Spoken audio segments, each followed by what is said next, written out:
Woo-hoo. Hey, what's up, YouTube? Welcome to Play It Painted Live.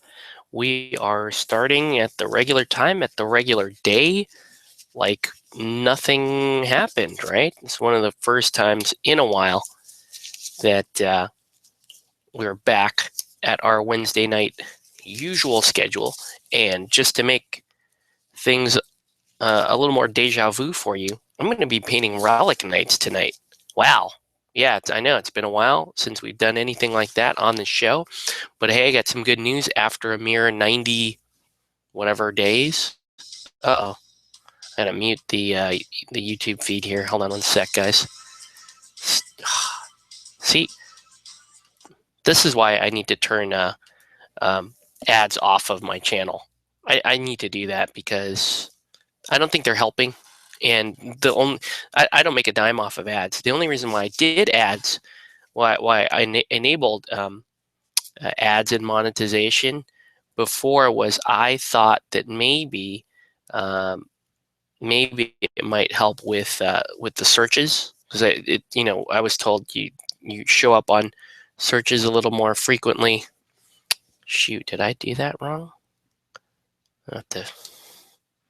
She looks like she's looking down here, and I kind of we may need to repair her real quick before we get heavy into this.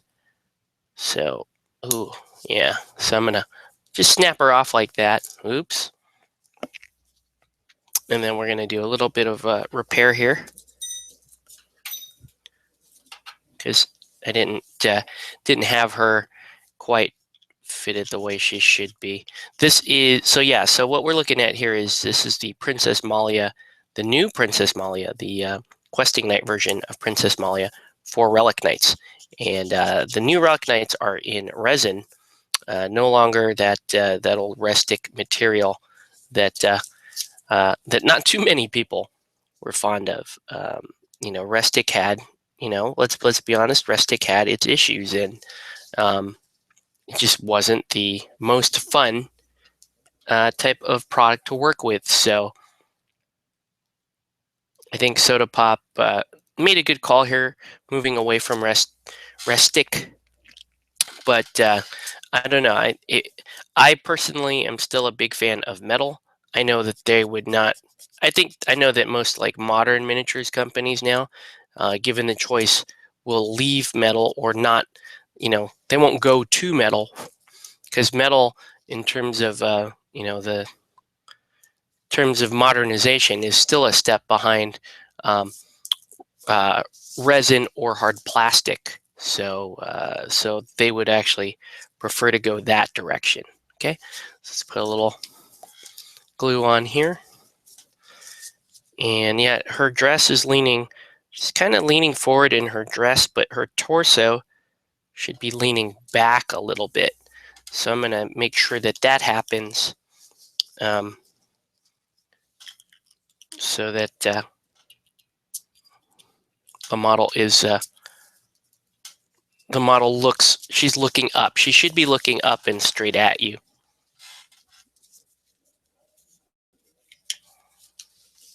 But it's whatever, right? So yeah, I did just crack open this model, and I figured tonight I was originally going to paint something else, but finally my Gen Con order showed up after I don't know how long, 90 something days of nothing. It finally showed up. So here she is. I'm going to give her a second here just to set, and I'm going to wonder what I did with the cap to my super glue.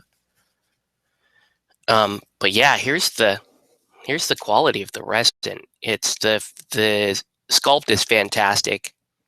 And the detail is just beautiful on these miniatures. So I'm really happy about the quality of the product. I wish they could have gotten it to me in a reasonable amount of time, because I know most people got their Gen Con stuff about almost 2 months before I got mine, because I just got mine today. I literally just got mine today.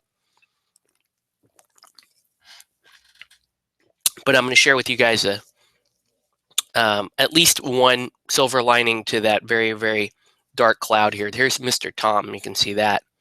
just gorgeous looking miniatures. The artwork, I really do like Relic Knights. I really do. And you know what? With after all this stuff with this ugliness with how long it took the order to get here, I wanted not to like it. I wanted not to like Relic Knights, but sorry, I like Relic Knights. I like the game. I love the theme. I love the art. So sorry, I don't know. It's I know you GW long timers understand the feeling when you like a product and you don't think some of the things that its manufacturer, you don't agree with some of the things its manufacturer does or how it operates. But hey, you know what? That's just real life, people. And until there is like the golden company that gets it all right, we're slaves to our hobby, right? Okay, let's get some primer down. If you're just tuning in, welcome to Play It Painted Live. Let us know what you're painting, what you should be painting. Tonight's miniatures. Now, I don't know if I'm going to have time to paint Mr. Tom 2. I'm going to try to focus mainly on Princess Malia because she's just such a great model. Just so amazing, so awesome. And we're going to prime. I'm going to prime a few different models though while I've got the airbrush out. I like to do that sometimes because it just makes life easier for the next time I want to pick up the paintbrush. First, I need to clean out my needle. This model is not going to be a lot of airbrushing. It's going to be a lot of standard painting.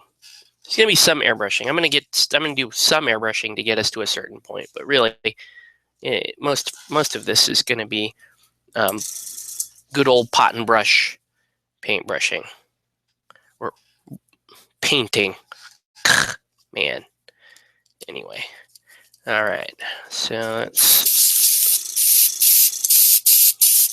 doesn't seem clean. Hold on. Sorry, guys. See, this is the thing about airbrushes. If it's not clean, it feels like it's going to take a while to get up and running. But the ability to prime and base coat in a few minutes is probably worth the additional time you're going to spend cleaning, keep making sure that the instrument is clean.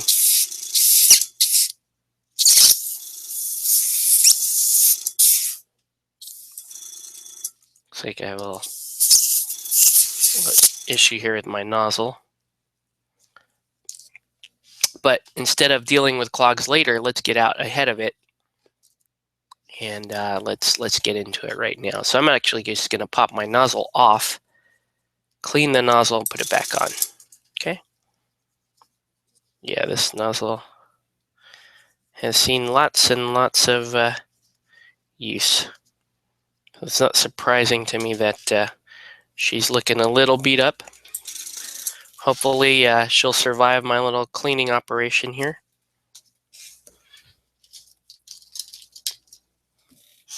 But yeah,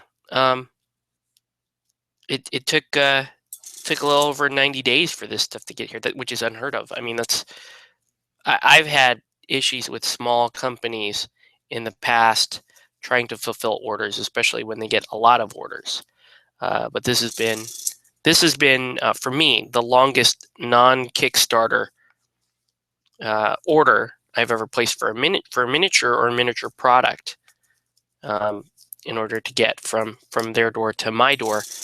There we go.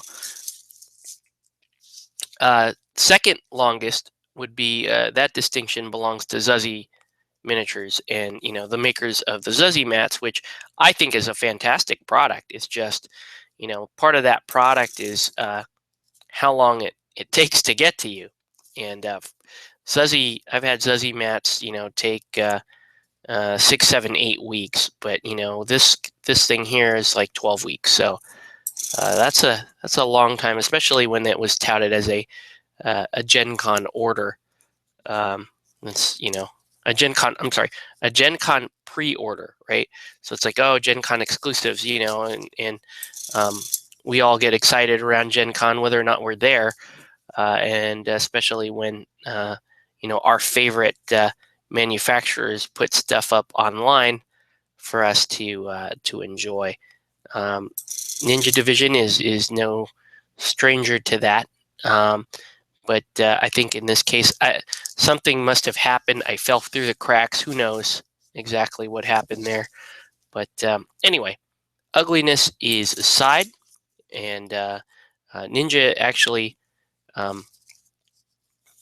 when they found out, when some of the higher ups found out what happened with me, they went the extra mile. They wanted to make sure that I was taken care of, which is great, which is awesome, and it's going to reflect better. I will reflect better upon them. I do also have to think though, like I did have a direct connection over at Ninja, but like what if I was just Joe Schmo though? Would they have gone to the same lengths? Maybe not. I don't know. Maybe. I hope so. I like to hope so, because I think there may still be some people out there who are missing their Gen Con order, and that's a little scary. But nevertheless, here we are. We now have our Gen Con order. I've been waiting to paint this miniature since the summer, and tonight we're gonna do some of that. All right. All right. So it looks like my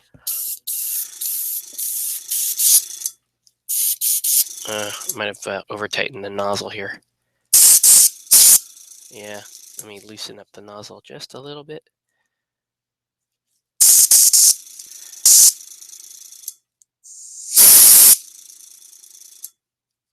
See if this is actually gonna. Pretty good. Okay. That should work. All right. I like how you say should. Should work. We don't know. We don't know. Seems strong enough. Okay. Let's load up our primer.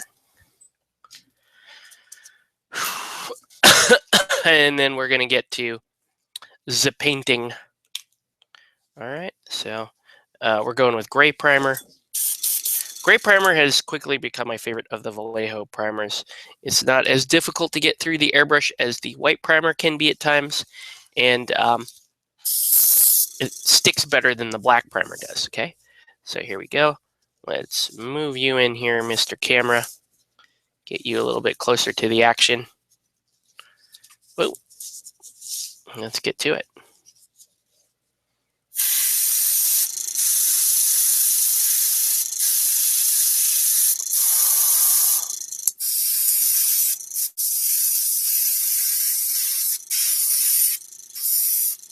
Woo! There's a lot of petticoats under there. And there's a little gap there that's kind of annoying, but we'll have to work around that.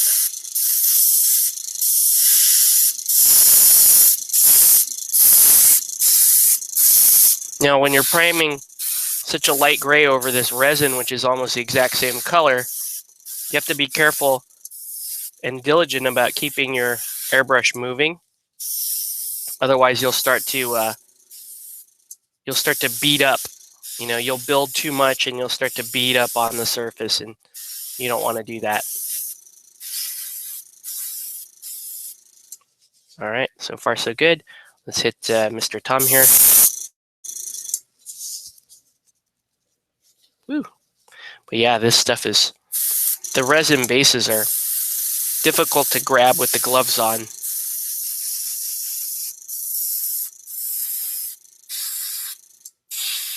A great little bunny.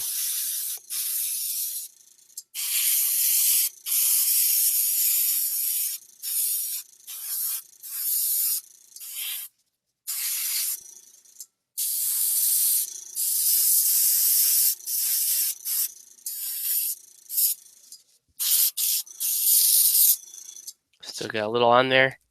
Let's go ahead and prime these guys. So here's some more resin from the Relic Knights range.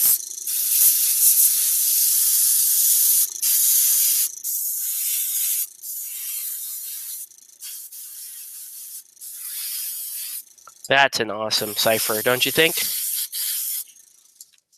Let's just do a couple more drops of the gray, just so that since I already started priming this model, I'll finish priming her, and I'll finish priming the angel. If you're just joining us, welcome to Play It Painted Live. Let us know what you're painting, what you should be painting.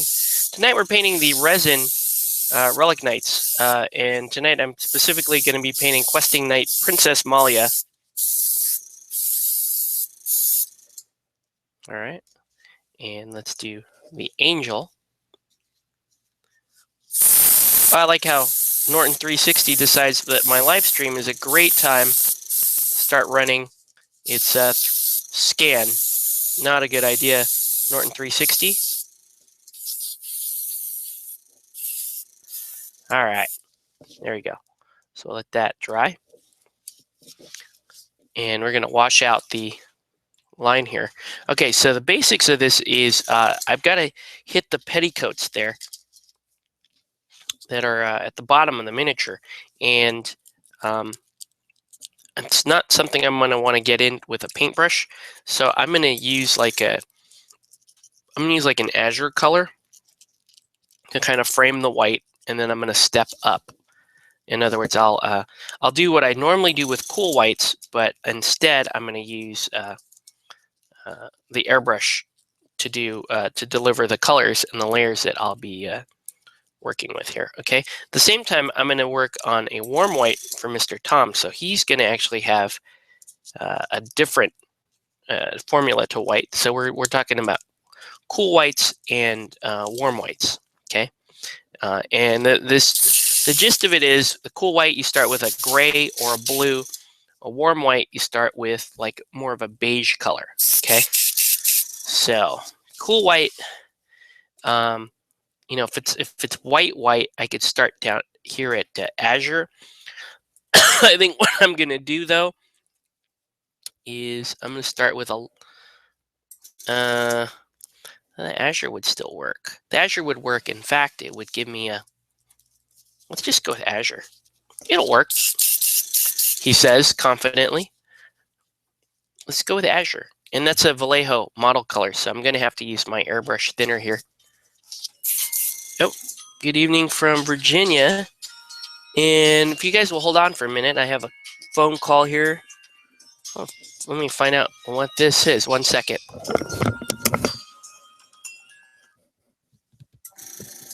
Hello? No, sorry, you got the wrong number.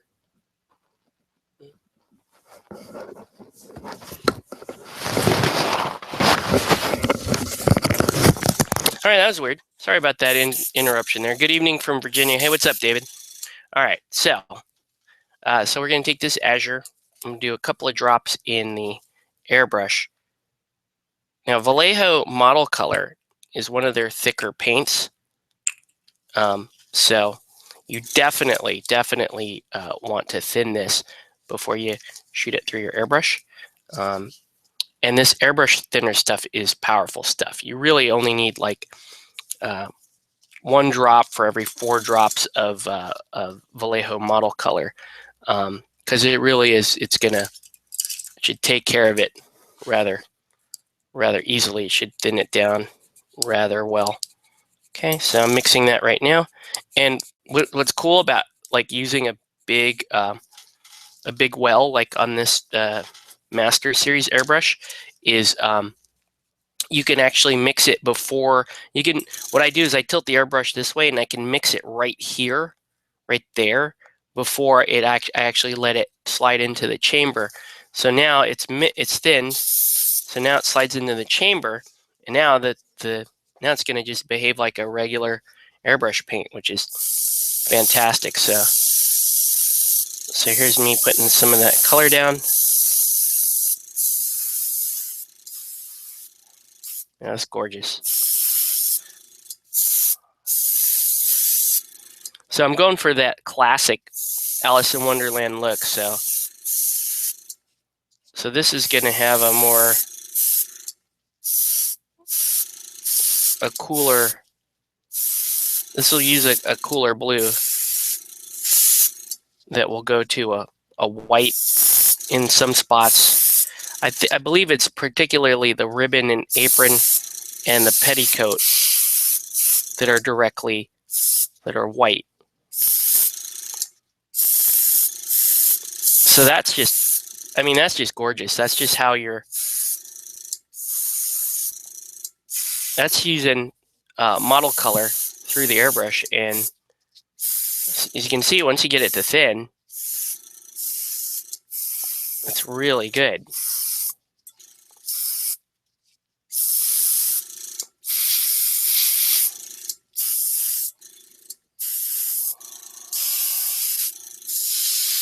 And because I can, I'm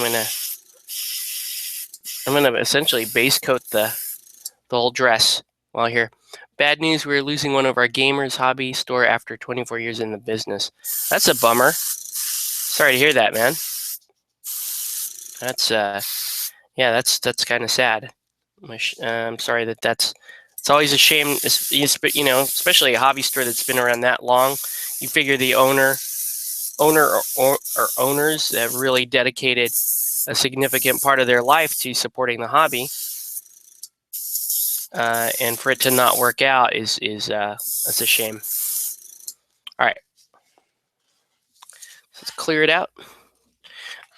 So we're gonna start there with her. I'm gonna move over to like a more off-white color or a yellowish color. So we're gonna do the now we're gonna move over to the warm white with Mr. Tom. All right, so warm white's going to be more of a yellow color, so I'm probably going to use a Minotaur paint here, and I'll probably end up using Mummy. Mummy is one of the better.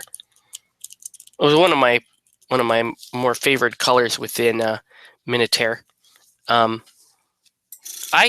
used to not. When I first started airbrushing, I did not like Minotaur. I thought that the sheens were too high, and they are still too high in some of the colors. But you know, I've come to appreciate the line a little bit more now, and yeah, I think it's a. So now I rely on it a lot more, and you know, I know what colors work for me, and I know what colors don't, and I like it.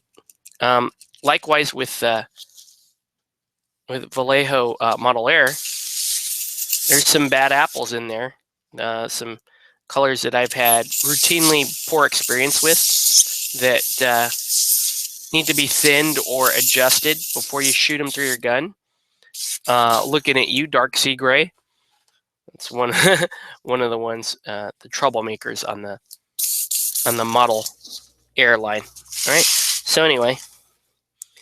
That's not bad color to use for later, but right now, you could either go Rugged Skin or Mummy and find out which one. Mummy has a little more yellow tone to it, so I want Mummy. Okay, so we're going to start. Just a couple drops of Mummy, and we'll spray Mr. Tom. Now, again, I don't think I'm going to dedicate much time to trying to finish Mr. Tom.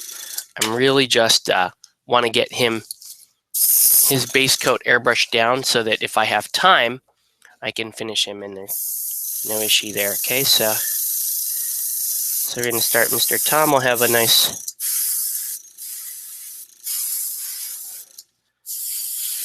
so you can see that Mummy color going down. It really is, Mummy is a really nice color. It's a good starting point though for that warm white.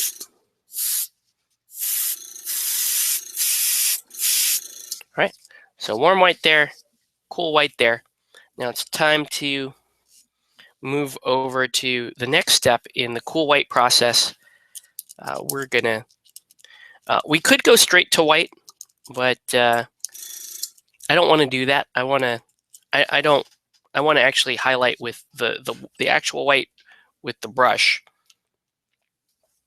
In fact, I think what I want to do is oh no, we're okay actually. Let's stick with my original plan. Okay, so I'm going to mix another airbrush color that I don't have currently. But this time I'm going to pull it from the Vallejo game color line. All right, and so there's that. Let me just run that through. All right, so this time I'm going to use this Glacier Blue here from the game color line. And game color is thinner than model color, so I'm going to go 3-to-1 on so 3 drops of the paint, 1 drop of the thinner. That was actually a little bit more than a drop, so I'll have to adjust. Stir it up. So I stir it up before it runs into the chamber.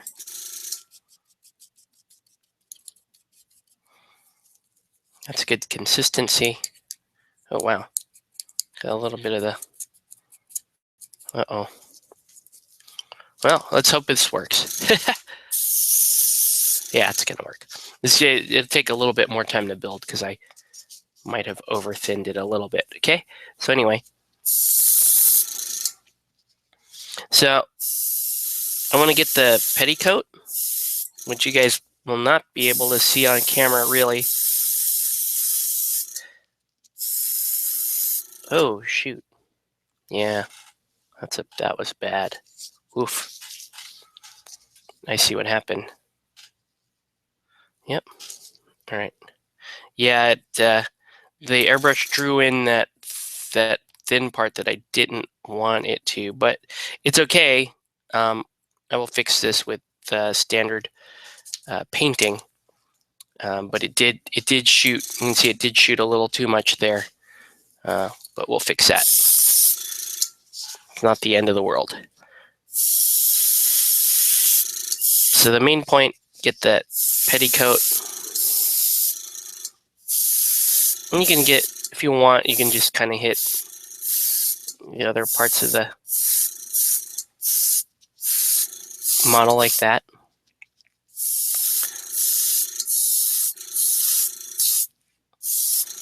Okay. But that's looking pretty good, actually.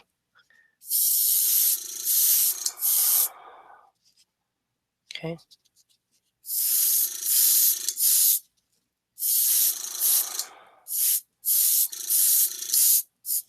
It's looking pretty good.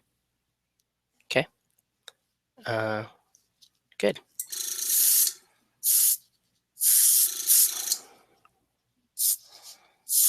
So you don't want to use this glacier white on Mr. Tom because it's the wrong color. With the warm white, we're going to go towards like aged white or bone white.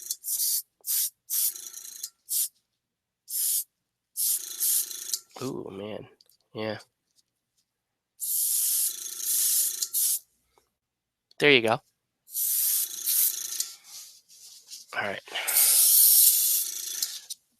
Shoot out the rest of that. And let's go ahead and hit Mr. Tom with the next part, which for him is going to be this bone white.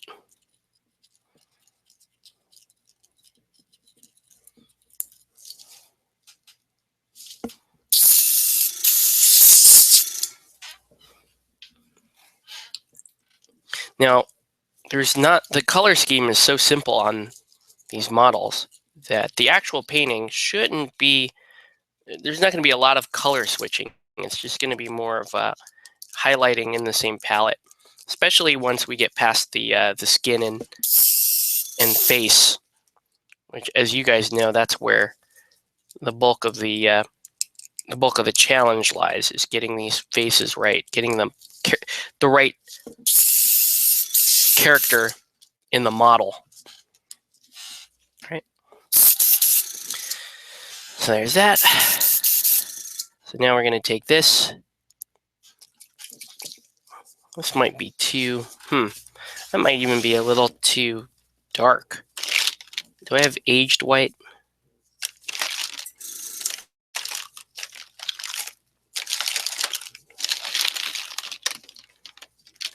All right, it'll work. So we're going to go with this ancient bone. The model's so small, you really only need a couple of drops. Demon Jester J, hey, what's up, man? Welcome to the show. All right, so here we go. So, Zenithal Prime here on Mr. Tom.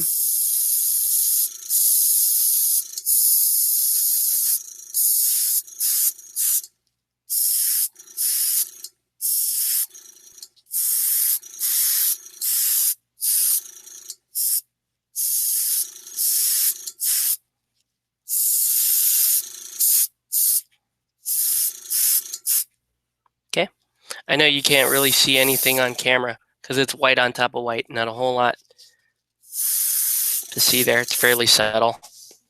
So I'm just going to leave that there. But that's it for the airbrushing. We're done with that section for the night. So we're gonna let that dry for a minute, and I'm gonna shill Extra Life again. So in the description of this video is my Extra Life campaign page. Okay, and for those of you who have already donated on to my Extra Life campaign, I want to give my sincere thank you and good luck in all of the swag raffles that we have going on. This is all going to culminate into a Saturday event down here in Lake Forest, where we are going to be doing some painting. So I'm going to sit down with some folks that want to learn how to paint, want to learn some basics of painting. I tend to keep a very, very open, basic class. I don't really, it's not like a you're paying to paint with Heraldez or anything like that. This is just local basic painting stuff. So nothing too fancy. So I do that, and we paint miniatures, and I help people out, and then we'll be gaming as well. So we'll be playing Batman. We'll be playing probably Relic Knights, and Super Dungeon Explorer, that kind of stuff. Okay. Anyway, let me get this stuff out of the way so I can show you guys what's up. All right. So one of my favorite things during the Extra Life campaign, not Extra Life, sorry, during the Super Dungeon Explorer Forgotten King campaign was this. Okay, this is awesome. This is I'm going to pop this open because I don't care, because I'm a rebel like that.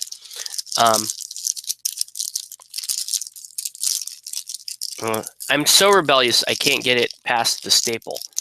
But here we go. Okay, this is the Super Dungeon Explorer Princess coin that that they made as that campaign for Forgotten King hit the $1 million mark. So $1 million, and you get this awesome Super Dungeon Explorer coin. Okay, still with me? You still like it? I think it's gorgeous. I think it's beautiful. Well, I'm going to include this as a stretch goal for my campaign. Okay, so for my Extra Life campaign, if you want one of these absolutely gorgeous Super Dungeon Explorer Princess coins, and you didn't get one as part of, for backing the Forgotten King Kickstarter, now is your chance. $5 donation gets you in on this, and for every $5, we will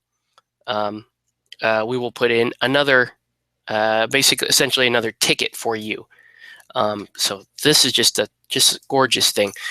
As it turns out, when my order was so late, John Cadici and the crew over there at Ninja Division apologized to me on every level humanly possible. And they wanted to express some gratitude, okay? Because, John and I worked Anime Expo together last year. I was one of the guys that helped put that team together with Ross Thompson and the like. And I really like John. I really like John. I like Kai and Dave, and I haven't met Deke yet, but I like Ninja. Okay, I like Ninja Division. At the beginning of this video, you could hear a little frustration on my part for not getting this stuff earlier. Okay, so I'm just being completely transparent with you guys. So I wasn't totally happy, but what they did was, when they found out what happened, they sent me some of these. Okay, and these are gorgeous, and I want to use these to help out the charity. I want to use these to help out the campaign, and so I'm going to put some of these in the online um, raffle. Again, $5 in. If you put 15 in the raffle, you get entered on all the basic level stuff. And for every $10, you get into that painted set of Super Dungeon Explorer. That's when things start getting really, really cool. Okay, so if you haven't seen my video on the painted Forgotten King set that I did this month, go check it out. Because if you are interested in Super Dungeon Explorer, if you're actually, maybe you're thinking about backing their current Kickstarter, or you just want to get in and learn the game, well, why not just donate to kids and possibly win an entire painted set? In which case you can just crack open the box and you're ready to go. Right? No pressure. Okay. So yeah, consider it, guys. Just think it over. It's a great cause, like I was saying, and I'm really proud to be part of Extra Life for another year. And I'm just really grateful as well to all of the companies that sponsor me for this kind of stuff, and help me make more money, and help me convince you guys to donate to the cause, and you know all that good stuff. So anyway, let's get to painting some eyes, because why not? Now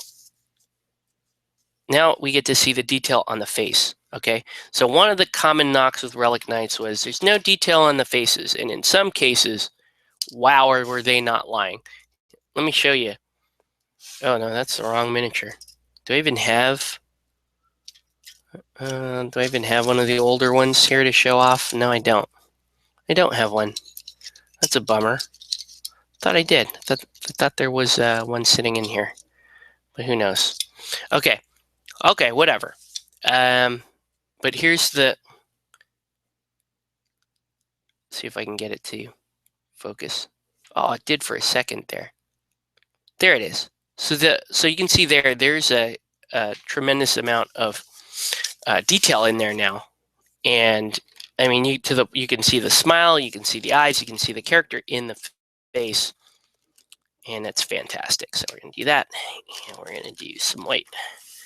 And we're just gonna paint a good old-fashioned set of eyes. The other night I painted some really bright blue eyes for Black Canary from the Batman miniature game. I don't know. Maybe I'll do it here. Let's see. Let's see if I can get away with it, because this is the very first time I'm painting any of the resin stuff for Relic Knights. This is the very first model I picked. I could have done Anthony here first. I should have done him first, but I want to paint something a little more fun. I want to enjoy these days leading up to the paint day and Extra Life and all that. So let's do it. Okay, so just a little bit of black here. It's not quite like anime chibi eyes, but it doesn't really have to be. Okay, so I'm just gonna. Wow, that's nice. Able to just knock that. Get right in there. And paint in those. The eyes are nice and big. So these are anime eyes. They're just not, they're not big chibi Super Dungeon Explorer eyes, but they're pretty big. They're especially big for the way the models are scaled. I don't know what Mr. Tom's eyes look like, but I'm certainly going to at the very least, paint the outlines in.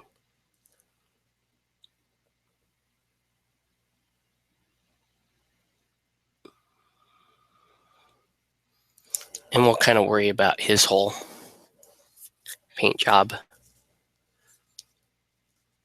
I guess I should look at the character card and see how they did Mr. Tom's eyes. Otherwise, I'm just painting them like I paint my SDE stuff. That chibi style for the eyes.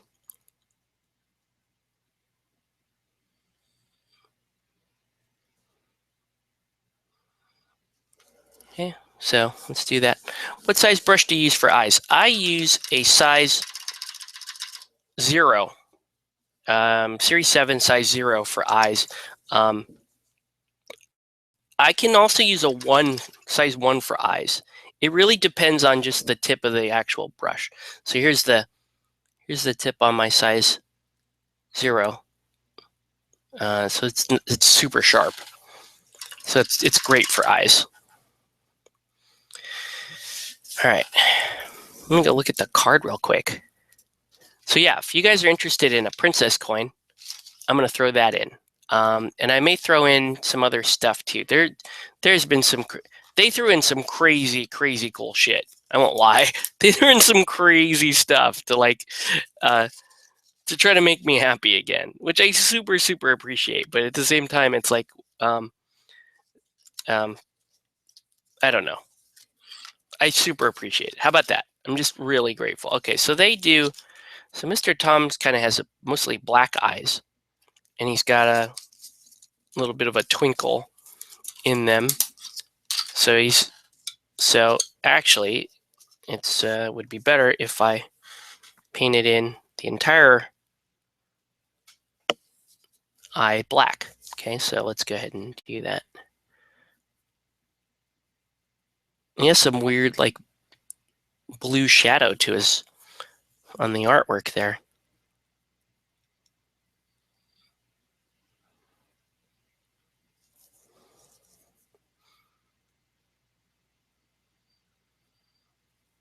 All right. There we go. Okay, so let's leave Mr. Tom alone for now. It's time to paint the whites of the eyes in.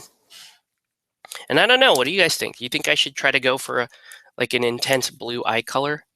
Would that be kind of awesome? Or am I just painting a different color for no real reason?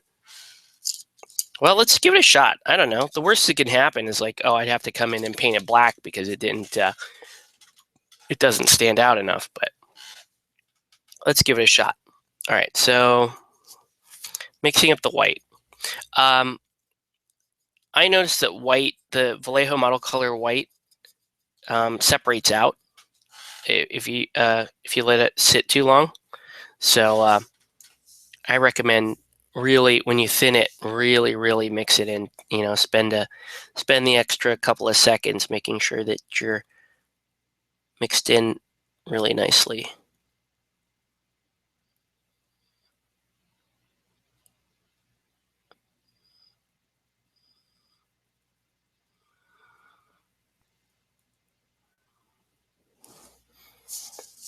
Oh, come closer. Okay.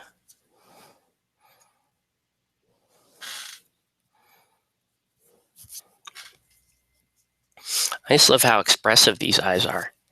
They're great.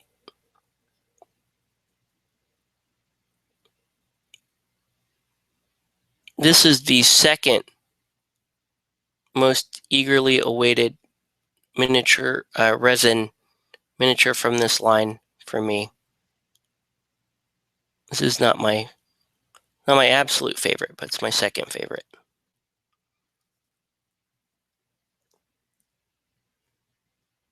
The one that I think that I really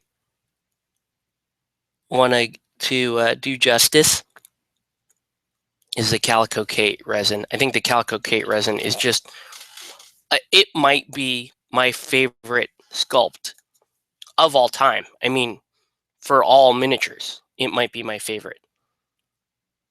That's how much I like that particular sculpt. Like, I might have to go get a couple of those so I can use them for couple of different games, you know. Absolutely love that. Made a little mistake here. Actually, you can't even really tell, but I'm gonna block off the eye.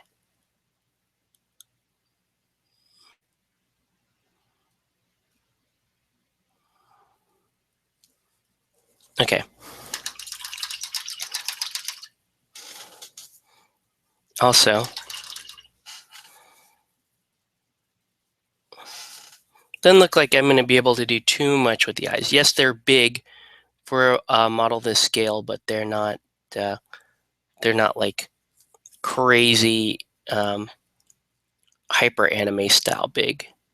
They're just bigger.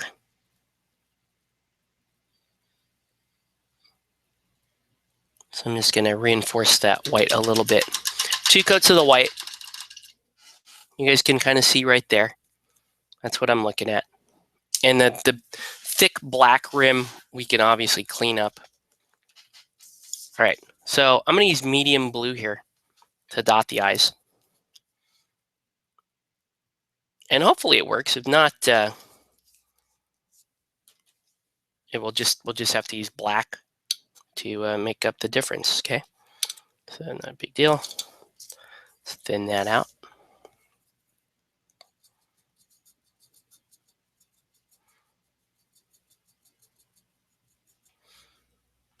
I have this gap in the dress that's bothering me. I don't know. Okay, so here we go. Just dot in the eye.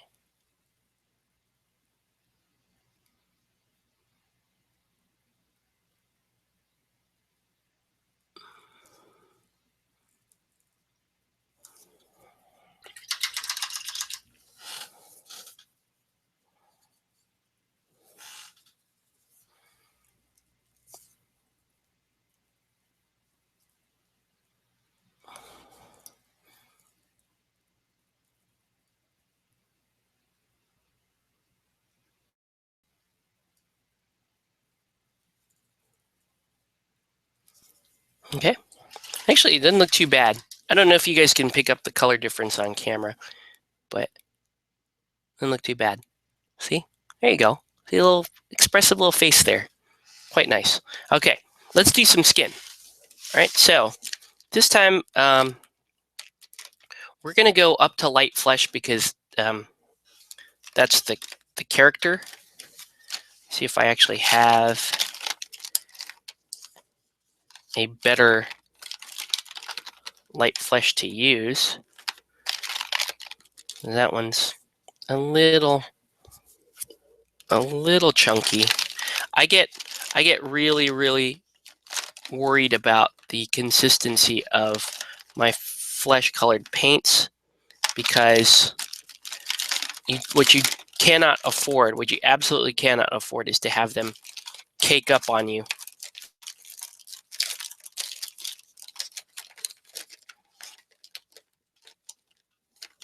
So I have a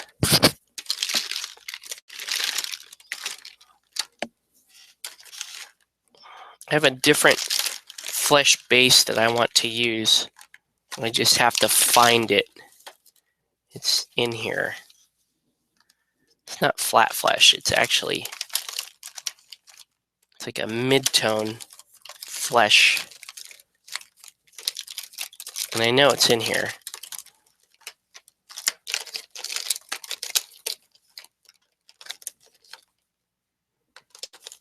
Not desert yellow. There he goes. All right, so here it is, medium flesh tone. And I can either go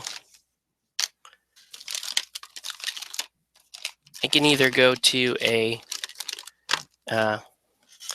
this type of basic skin tone, because these two colors actually work pretty well, or I could go light flesh. And I think I'm going to go basic skin tone. All right, so let's go ahead and get started on the flesh. Oh, well, hey, since I've got the white out too, before I even do that, let's go ahead and put the little lighting effects on Mr. Tom's eyes. So I'm just going to take the top corner here of the eye, paint a little circle in there, and then you want to pick roughly the same position on the other eye. And the main thing is to make sure that those dots are about the same size and same shape. You want them to be pretty round. You want them to be as round as possible.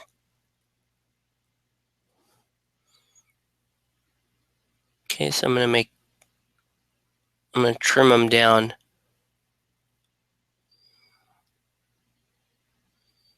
so that they're about the same size and shape.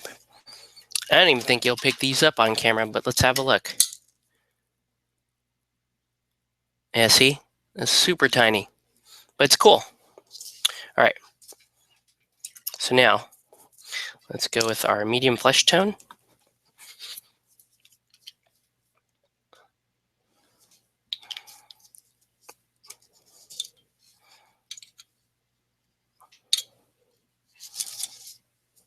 And we're just going to paint in the face,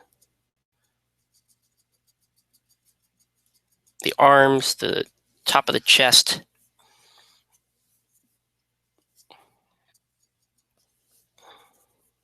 You can already tell this is not as thick as deep skin tone, which is where I normally start. I normally start with deep skin tone, but for a model like this, let's start a little more fair, because we're going to actually end up with some really fair skin on the model. And she even has eyebrows. That should be interesting. So you can really paint the character in on this model. God, that's just absolutely gorgeous.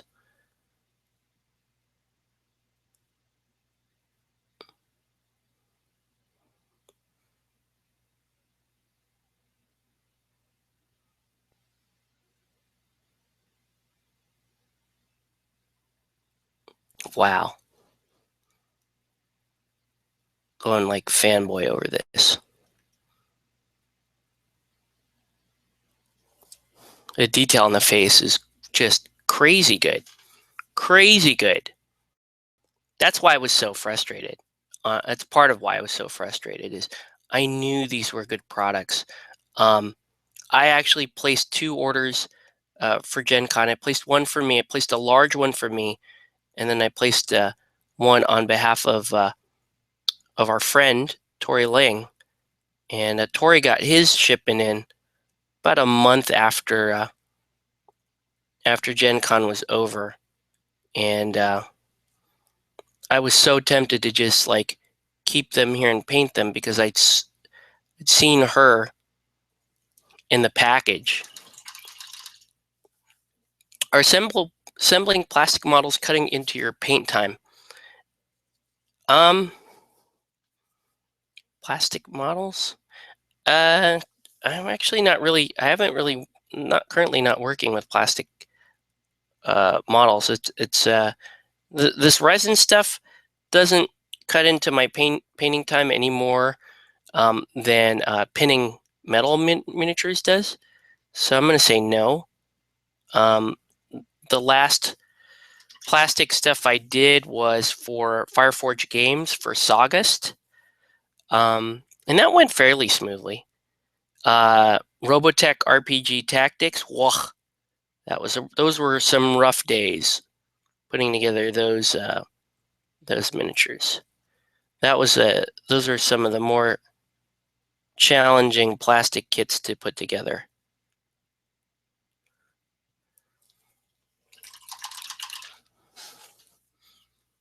So I'm going to say no. I am working with this resin stuff that you do have to assemble, but it's really not a big deal.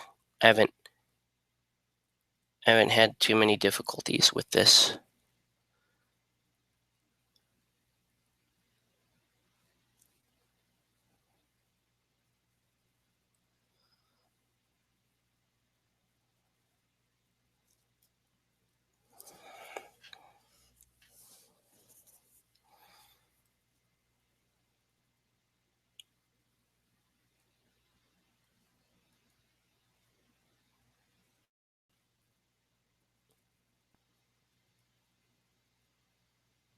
face is so expressive.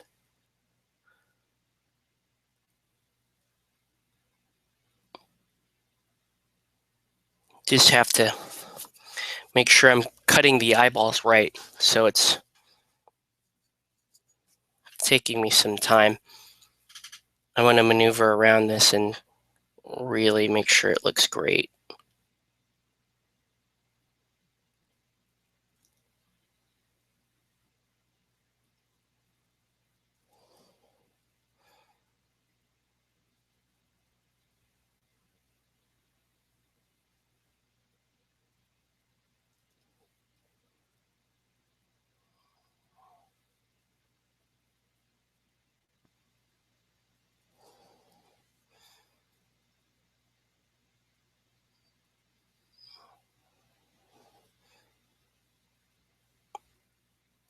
Sorry, I got super quiet there. Realize like I'm not really even breathing. I want to get that cut, as clean as I can get it. And by cut, I mean basically taking the paint and shaping the the eyes.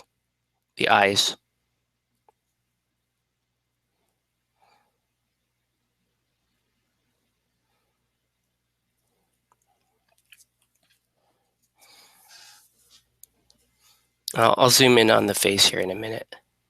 Okay, just trying to figure out where does her glove end and her elbow begin? It looks like it's right there. So this medium skin tone is not covering as well as the deep skin tone does that I normally use. But it's okay. I want to have brighter skin, so I guess I'm willing to make that sacrifice to ensure that the skin is the right tone. It's a little kind of a stronger yellow than I would like. Make good Asian skin, Let's make good for like my Eldorado Immortals or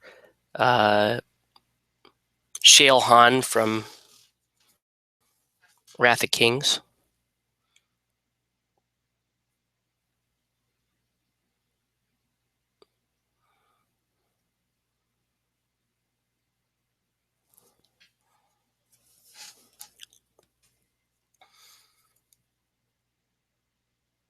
I just can't get over how awesome this miniature is. Absolutely love it.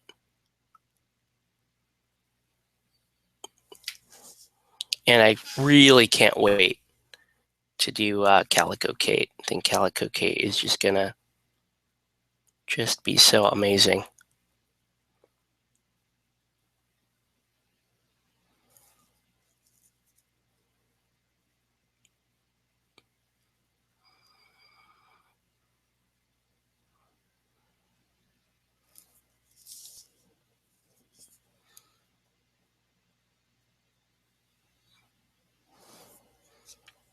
Am I missing anything? Get that elbow again, I suppose. Okay. It's pretty good. Okie dokie.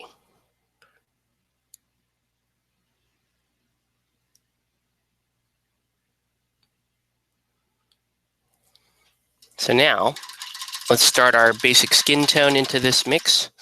Let me show you this. There you go. So you can see some expression starting to take shape in the face there. I like it so far. So now let's go basic skin tone, and I'm going to mix it in with that medium flesh tone. And this will form pretty much the first base coat of the model. So this is the first actual color, whereas that medium skin tone is just there to kind of catch shadow and fill out the outline of the miniature. Okay, so I got kind of she's got kind of yellowish skin. It's going to look like coming down here, and I'm going to apply this over, a little around 85% of the area I covered with medium flesh tone. So this is going to be a big, this really is the base coat coming down here.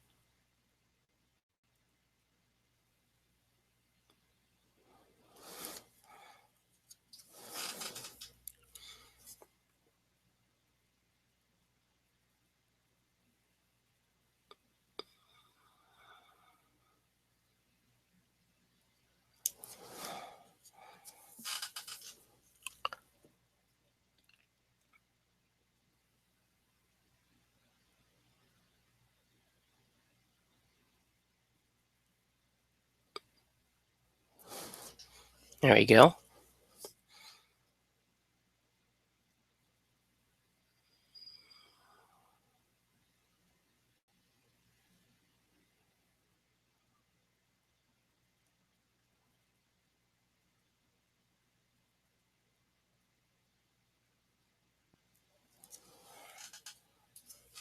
Very cool.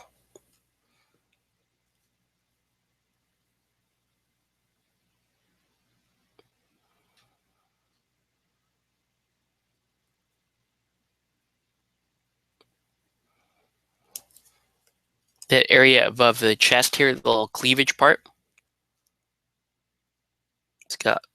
still has some paint drying in the crevices. The model reminds me of Cordelia from Anima Tactics. Exactly, yeah. She does look an awful lot like Cordelia from Anima Tactics, who happens to be one of my favorite metal sculpts of all time. And you could easily drop her in as your Cordelia model, for you Anima Tactics players out there. There is some really good crossover potential for models between Relic Knights and Anima Tactics. And our group actually does a fair bit of that when we're playing Relic Knights. We don't like some of the miniatures in the range, particularly like the troops, like the Swordsworn and that kind of stuff. So we'll just swap in like Empire miniatures for Swordsworn, and obviously this would make a good Wizenshaft miniature. So even if you didn't use her as Cordelia, she could make you can use her as a Wizenshaft agent. You could use her as, I guess, Kyra. If you wanted to have a proxy for Kyra.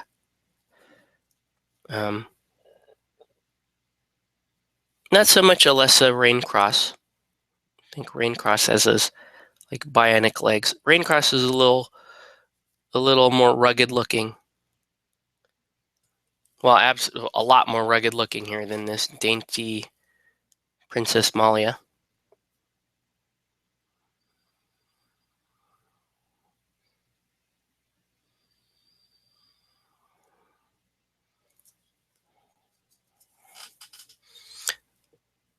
Skin color is a little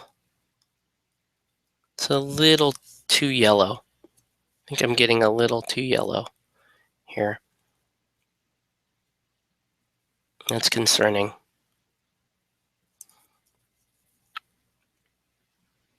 I'm wondering if I will need to move over to light flesh just to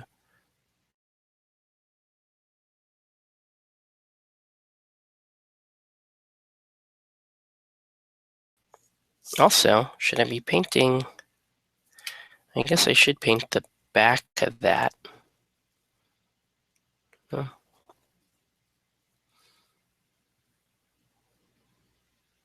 That's fine. All right. Hello. Hey, what's up, Tori? Painting Princess Malia here. So, okay. So here's the next layer of skin to go down. Let's see. Pretty good. I want to hit it with another layer. But I'm going to first add a little bit more basic skin tone.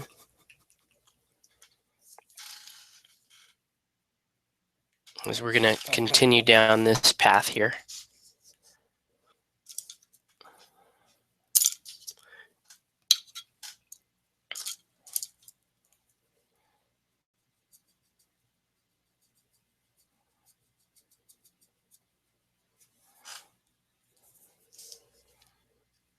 All right.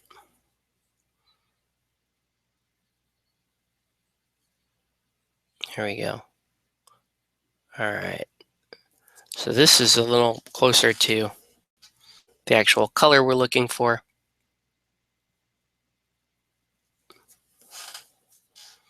So this one has a lot more basic skin tone in it, so it is going to be much lighter.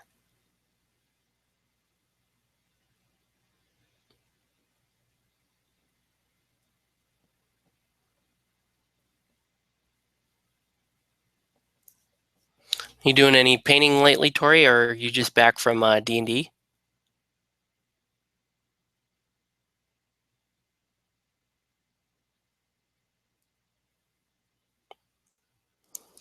We just FYI, we did actually game at Comic Quest last night. We played a couple games with Batman, which was cool. I tried out my Birds of Prey list, and Mark played the new Scarecrow Militia. For those of you who follow the Batman miniature game, we have been playing my group and I. We've been playing that a lot more recently. You know, looking at stuff to buy, painting, that kind of stuff. Just get back from CQ. Yeah, I figured you were probably playing D&D tonight, so that's cool. Hope you had fun. But yeah, we were at CQ last night, so we may try to continue on there. It looks like the crowd has thinned out a little bit, so we have a little more room to play games and enjoy the Tuesday nights there. Not that we didn't enjoy them here at my house. It's just that sometimes my son gets real clingy, and he wants to see his dad, and if we're in the middle of a game, that can be kind of a bummer for the person that I'm playing against. Now, no one's complained about it. It's just I don't want to be, I don't want to be a hamper or a hinder to anybody else's gaming time. So we figured with my son being a little sick this week, you can actually hear me. I'm a little bit congested as well. We decided to take the festivities back over to CQ, and it worked out great. So there we go. All right.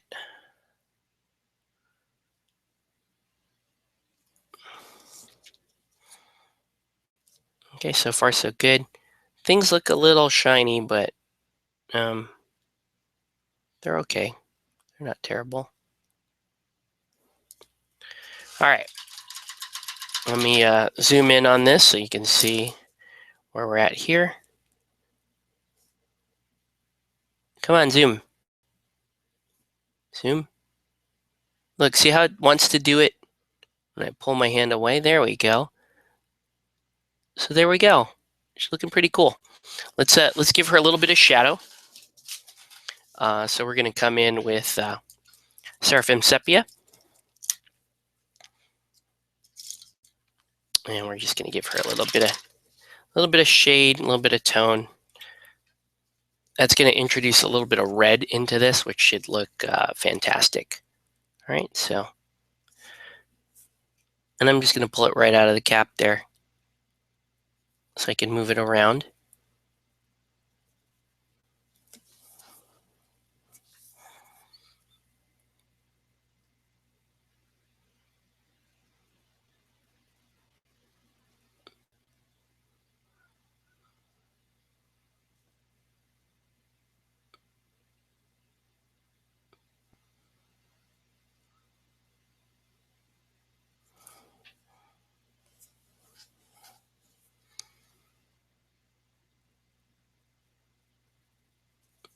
There we go. Whoa, still wet. Chest was still wet. That was a problem. So I got to pull out some of the moisture there so that I can properly shade it.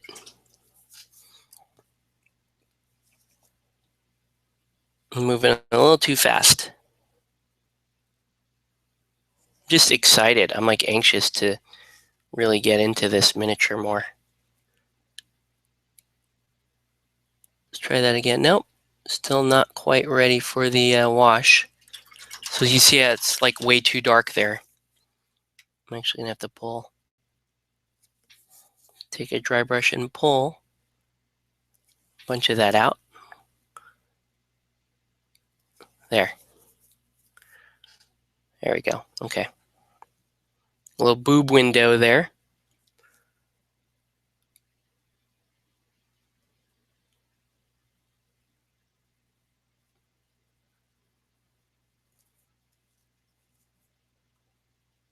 She really does look more Asian now with the medium flesh tone plus the sepia wash. I think that's could be a good shortcut to Asian skin. What do you think? She can, she's got a good tan right now. Oh, come on. There we go. Ow. There you go. Woo! All right. Let's let her dry a little bit. In fact, let's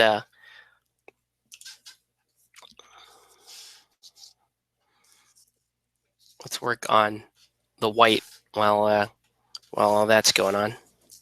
Okay, so I didn't go up to white on the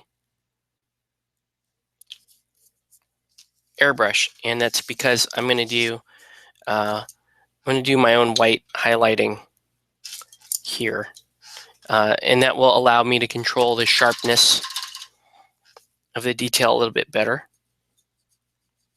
So I'm going to come in with an ultra thin white, and we're going to get to work here. So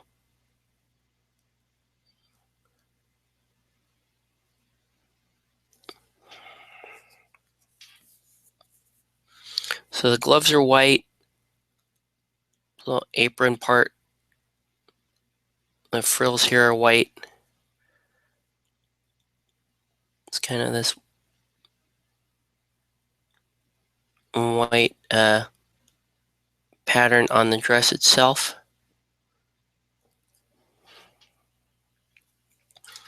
What I need to do is I need to do this. It's going to look a little weird, but I'm going to take just a little drop of flesh tone and fill in right there. So it's almost like you can almost see like the tip of the shirt there. Okay, now let's do this. All right. So yeah, what can I say? I mean, the move to resin is great. It's the only potential issues are making sure you can keep the pricing competitive, and then keeping your player base active. Relic Knights has been pretty hard to get off the ground. Locally we have a few players that play it, and me being a pretty big fanboy of the game, I suppose that helps too. So that's a couple things to bear in mind, but it's been tough. It hasn't, and I think it's because it is such a different game. It never really got its due with the gamers for that reason, and for bad Kickstarter memories. Kickstarter for this game was very rough. It was not a pleasant experience for most people. And then there was another group of people that were disappointed with model quality when it came out. So the game had a number of challenges, we'll call them, to overcome. So it will be interesting to see, if Soda Pop is interested in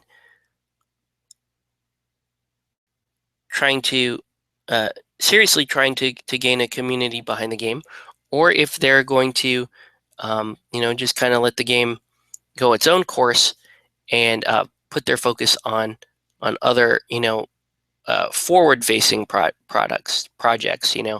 Ninja All Stars and the new SDE. Now, SDE for them is a proven franchise, so it would be foolish not to continue to work on that line. Ninja All Stars is I haven't really heard anything on that front, and I hope we do. I hope we hear some more stuff from Ninja All Stars, but currently I don't have anything new for it. But yeah, Ninja, through a number of happenings, either self-inflicted or otherwise, has kind of lost its ground here with Relic Knights, and I personally find that a shame because I'm a huge fan of the game.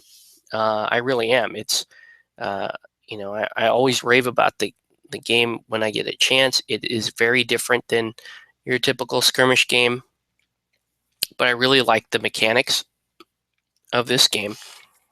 And a lot of people, but I do understand why it doesn't resonate with a lot of other people. Because um,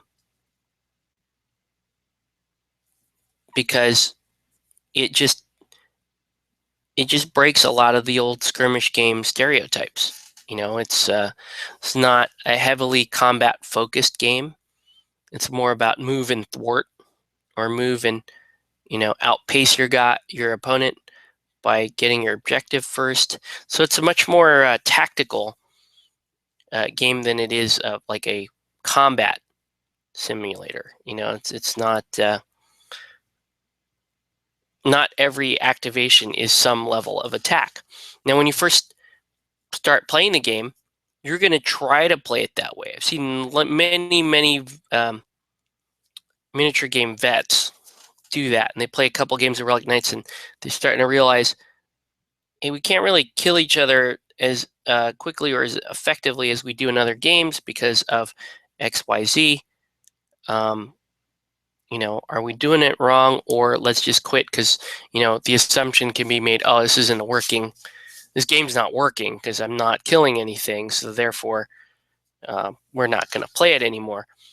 That's also a shame and not a good answer, if you ask me. But hey, it happens. I've been turned off to games myself, and I may not have the best information I can have to really understand the game, or find out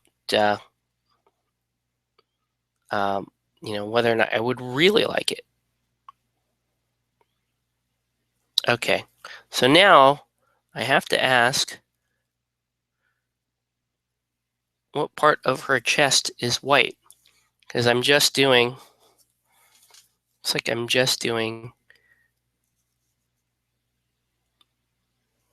the ribbon parts, socks, gloves, but all the other parts are going to be this azure blue. So I'll get to work on the blue here too when we get around to it. Right now I'm just line highlighting white in.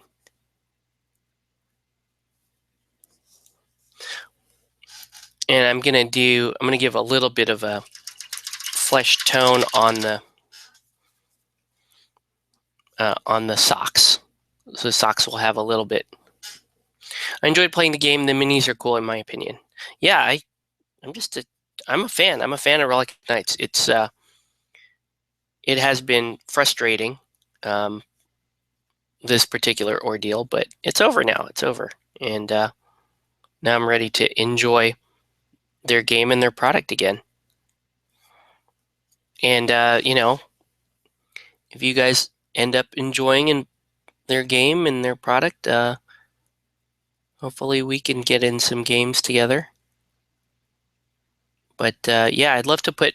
I'm hoping to put RK back on the menu for myself and for the guys I regularly game with. So Batman is a thing. Frostgrave is a thing. We even play Infinity from time to time. Fistful of Kung Fu is another one that I want to play. I want to learn and play.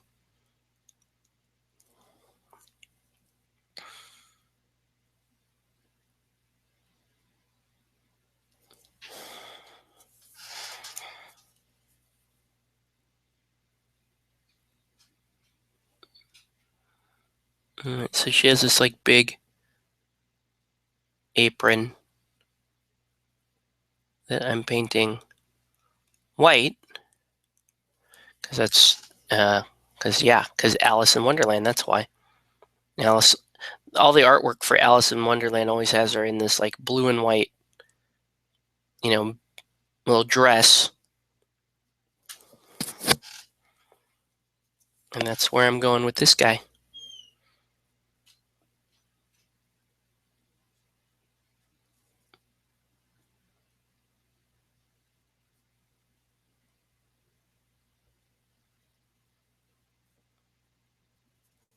But it's so far, this miniature is just awesome.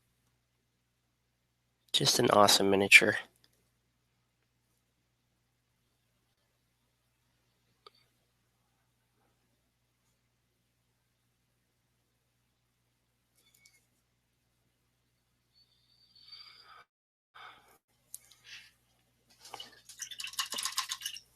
Okay, let's do.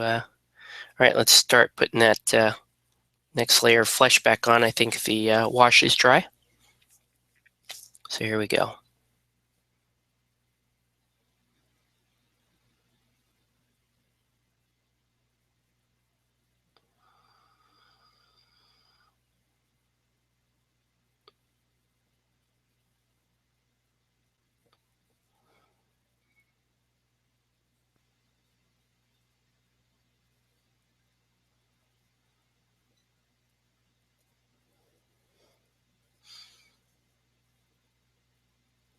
There's just so much character in this miniature's face.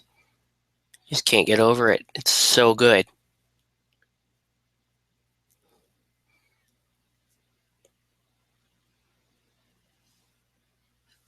I'll show you in a minute. Unless this is somehow picking up on camera. I think it might be.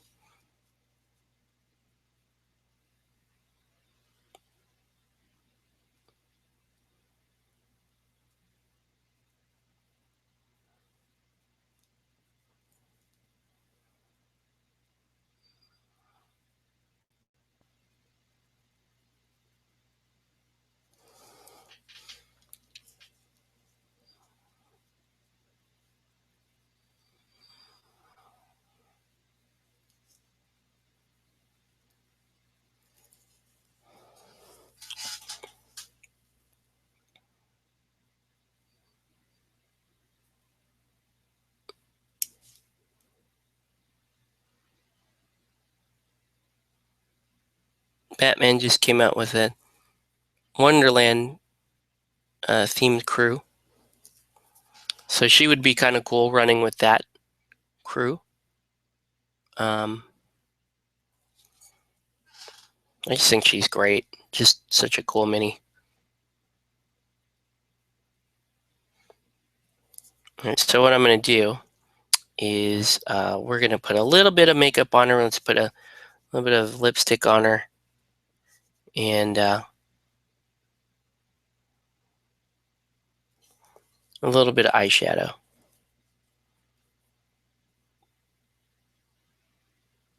Give her that next level of girliness. Right?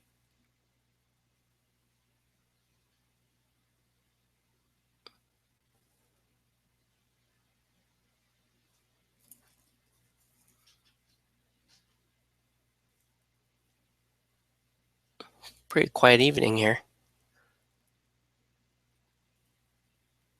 Ooh. That was a mistake. Oops.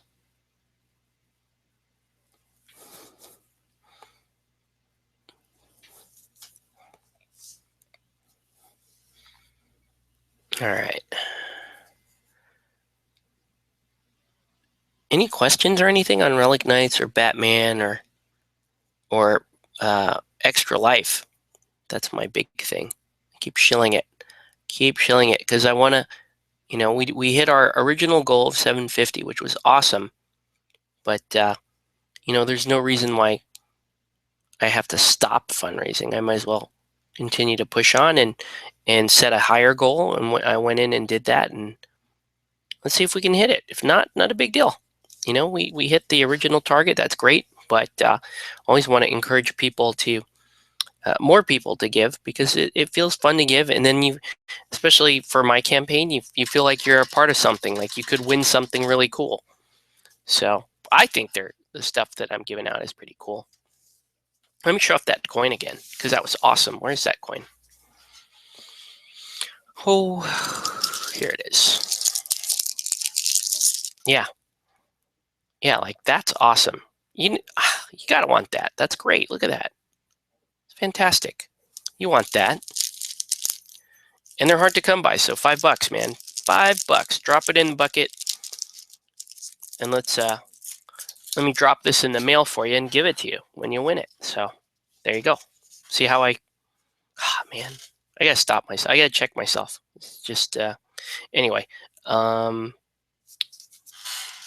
right, so we're gonna give her kind of this pink purpley lipstick, and we're gonna go with like a bluish style eyeshadow. So obviously I don't, when I do makeup, the main thing is take your flesh mix and mix it into the makeup until you get the color you want. You want a fairly muted color. For lipstick, I usually say it should look like chewed bubble gum. The color of the lipstick should look like chewed bubble gum. So it should look like that roughly, right? You can go a little bit darker if you want a more dramatic effect.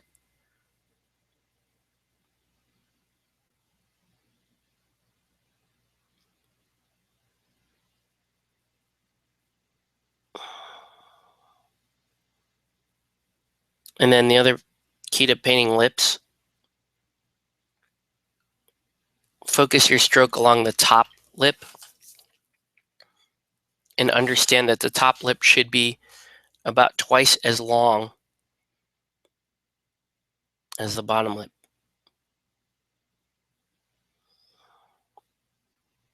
And I can't really explain that other than that's just how it looks right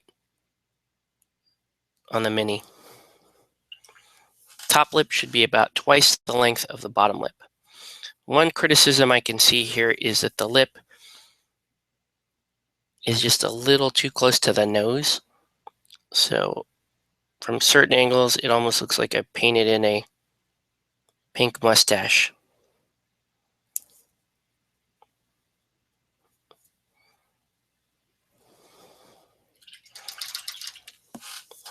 And then let's do the eyeshadow real quick.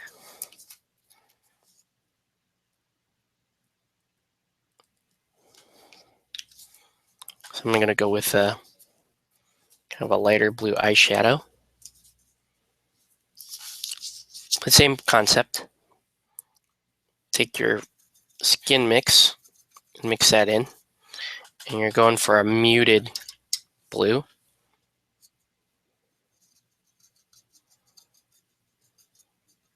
In this case, it's kind of a light blue / like seafoam green. And then when you do the eyeshadow, you want to focus around the far corner of the eye. And subtle is, I can't overstate that that's what you're going for. You're not painting a clown. You just want enough of that little bit of, I mean, that near microscopic thin color to sit there.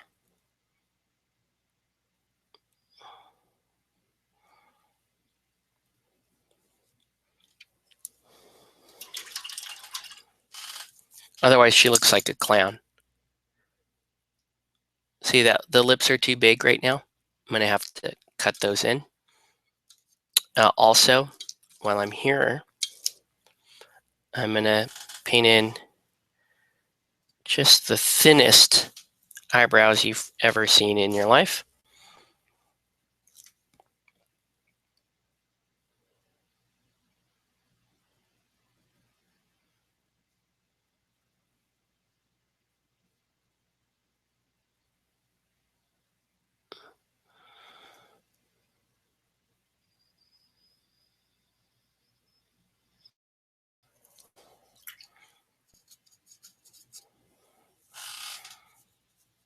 Again, razor sharp thin.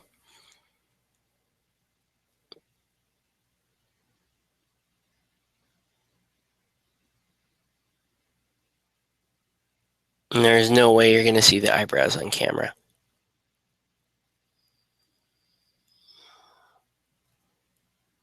You don't want her to look like Frida Kahlo or anything like that. For those of you who know who Frida Kahlo was, yes, you do not want her to look like Frida Kahlo. She's supposed to be a, very dainty, girly looking miniature here.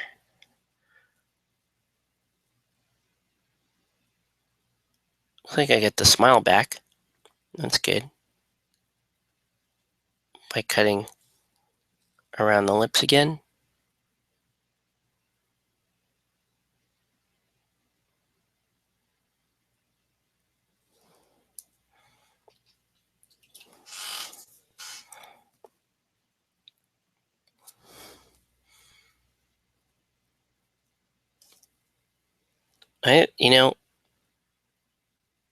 It's one of those times when I actually wish I was using my magnifier to see if I'm getting this right, because the detail's so fine on it. I don't know if I'm getting this right. Hope I am. Looks fairly right. We'll see.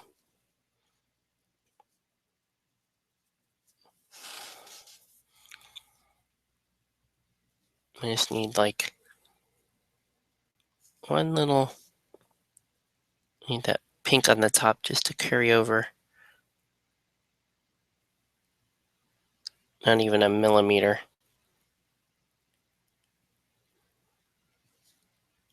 Nope, now I went too far. Which means I've got to fix it with white. There we go. Okay. So let's show that off. I still think she needs one more stage of basic skin tone. And I realize that we are really pushing. There's not much time left.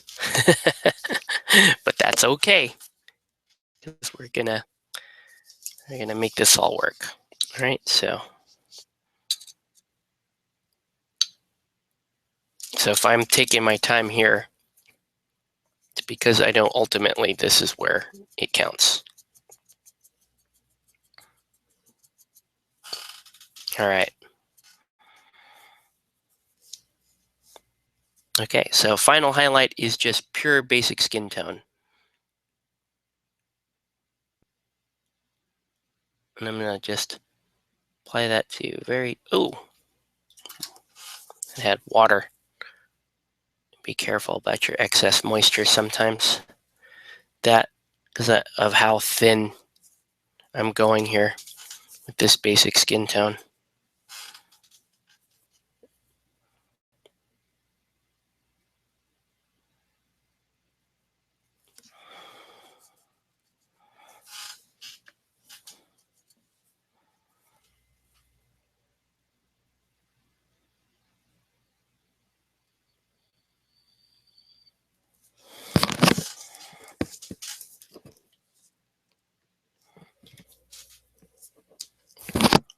Sorry about keep hitting my headset here. So if you guys are getting weird audio from me, that's what that is. Like every time the brush is going past, I'm smacking my the microphone part of my headset. So I apologize.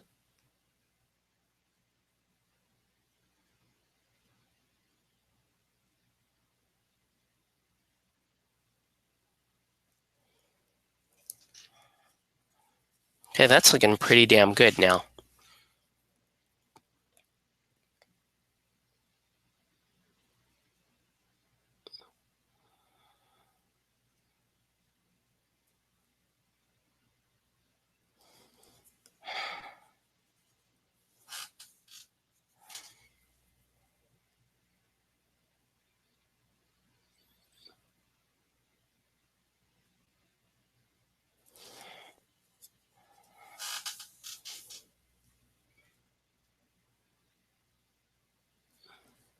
Okay, pretty good.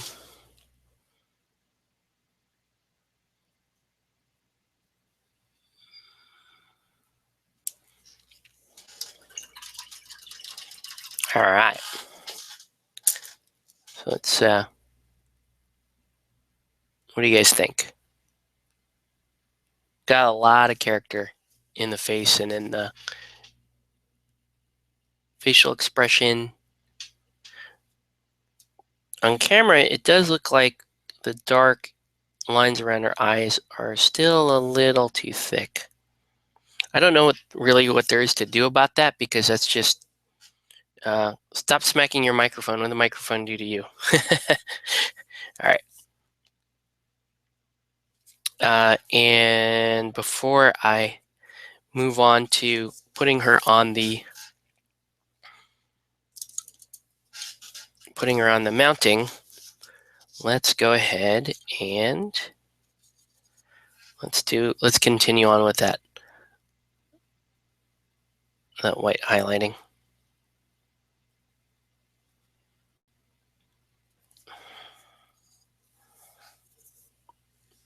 And let's, in fact,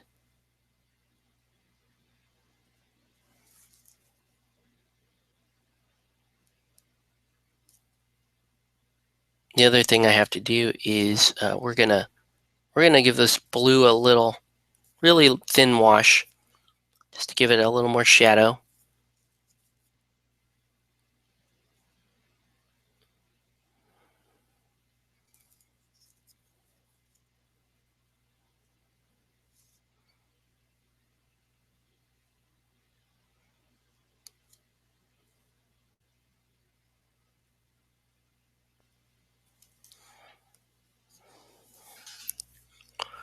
All right.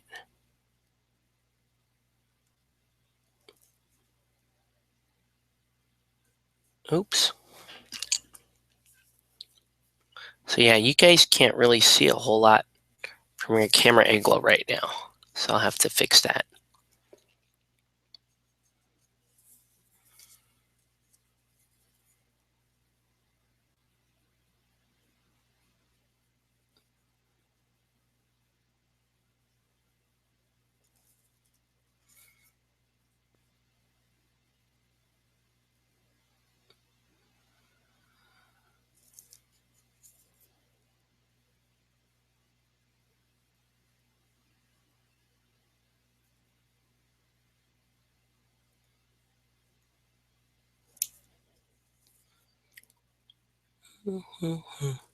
Been a pretty quiet show. Oh, you guys have any questions or anything? Any Kickstarters you're thinking about backing? Anything like that? So for me, I did back the latest SDE, and I kind of begrudgingly did it because I have so much SDE. Like, I have almost the entire range. I'm missing just the King Starfire model. But I had to do it because I like playing SDE and I love painting miniatures. The game I like, the miniature painting I absolutely love. So that's kind of where I sit with D&D. Not D&D. SDE. Whatever. It sounded similar. I don't know. All right. Let me get a quick dry brush underneath the petticoat. I'm going to wipe most of this off and just get it down here, because I won't be able to really get this once I mount it. So I'm just going to hit that bottom part.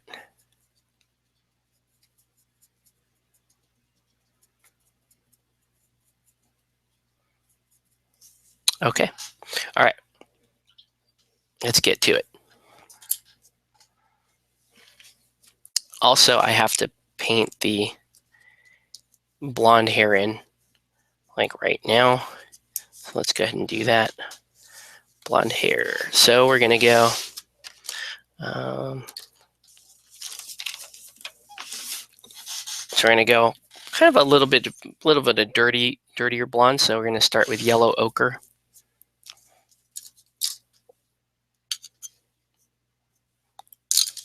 Just really sharp detail on this model, just fantastic. Hopefully this blonde hair will help you see the detail on the face and so forth better.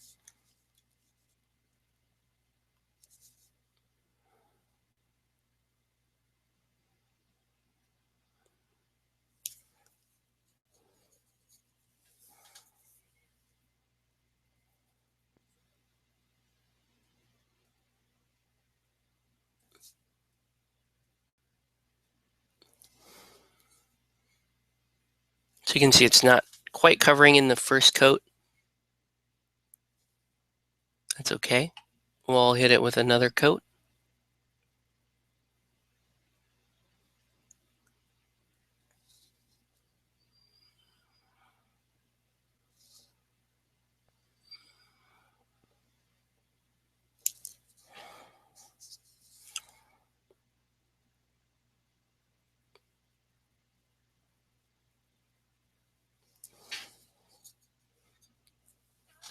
All right. I'm backing up a Kickstarter Spellbook gaming box. It is way over funding. 2, it is a storage device mainly for Magic the Gathering and D&D. Oh yeah, that's the Spellbook Kickstarter. Basically, wooden cases that are,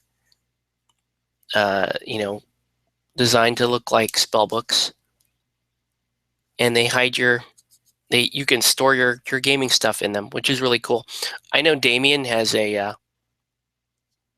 has a very similar thing that he carries his dice and his and some of his miniatures around in. Now, Damien is, he plays more. He's more experienced on the D&D side, and he's only recently picked up miniature gaming. So I guess that's where he got his from. The dude Spiky Bits and his crew, the Longmore, put up a Kickstarter. I don't know who Spiky Bits is. Sounds interesting. If his name is Spiky Bits, though, I'm assuming he's more of a 40K based guy. Because why not? Because that's spiky. Spikes and shoulder pads and that kind of stuff. That sounds like 40K.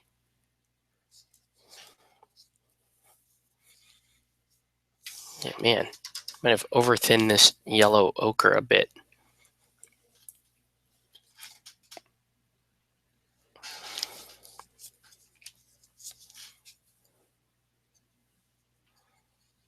There we go. Yeah, I wasn't getting good hiding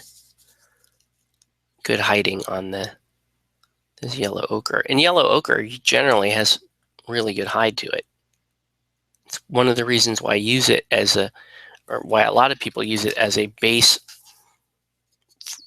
to build yellow over, because yellow has notoriously poor hide. So you start off with this is a more organic yellow than the bright inorganic yellow. I'm sorry, I have it the other way around. This is a more inorganic yellow than the bright organic yellow that is not going to cover as well.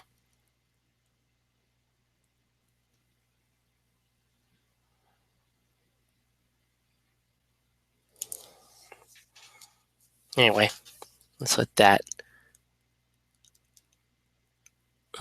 dry. Hey Tori, have you painted any of this stuff yet? This Relic Knights resin stuff? I know you got Malia. She might have been the only, I don't recall. She was the only resin model that you got as part of that order.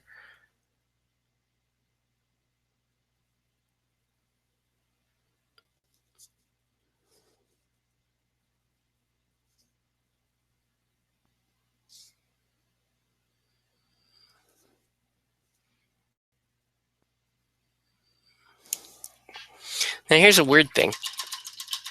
Now that I'm looking at her, it looks almost like she's trying to talk into, she doesn't look like she's cupping her face as much as she's, like maybe she's like trying to talk into a Bluetooth or something. I don't know. What do you think? Just kind of look like she's talking like, hey, let me call in the airstrike. Here it is. You're right there at that thing. Yeah. Okay. Anyway, next up, now what we're going to do is we're going to shade the blue. Okay, so the blue that's about the right color that we want it to be, but I just want it to have a little more depth to it.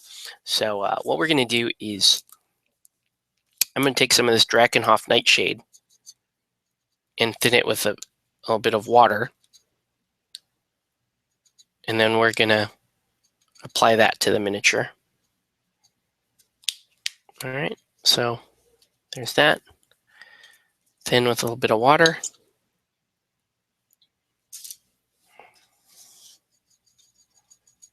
There we go. And then we're going to go real delicate on this, so, right, because I don't want this getting everywhere. That can be a problem. I just want enough of a shadow on the blue to provide a little more, show off a little more of the detail. It doesn't really have to be much at all. I haven't touched that order, too scared to open and work on it. Why are you scared? It's just miniatures. They're not going to bite you.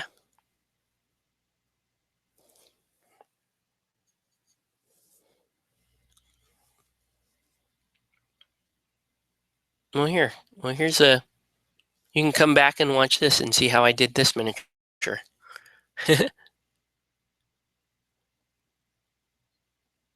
I'm sure this is one of your favorites from what you ordered.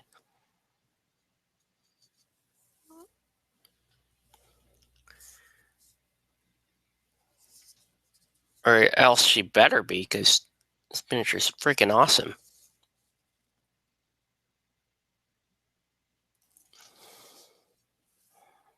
You can see I'm really not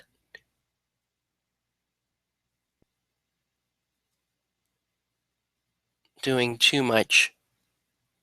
Just defining that blue a little bit. It's starting to look pretty good though. It's coming in there, especially there on the blouse. The detail on the blouse is starting to pop. There we go. Just keep it in the shadows. Now the reason why I don't want to go full strength is I don't want the color of the wash to completely tint the blue. In fact, see how it's heavier there? I'm actually going to clean that up so that it's not. I really just want that wash to live in the recesses. So I don't really want it on the top parts. It's going to force it into those corners, into those shadows. Right? Because if I had just gone in with standard, like full strength Drakenhof Nightshade, the color would change dramatically. And I wouldn't be too happy about that. This way, the color changes a little bit, but it's really, it's really minor. I'm going to put a little bit there where it looks like I've kind of overstepped my my white highlight.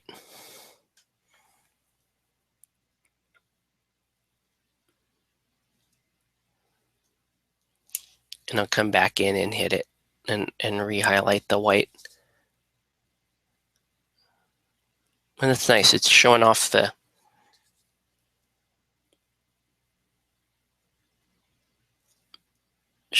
detail of the dress a little bit more.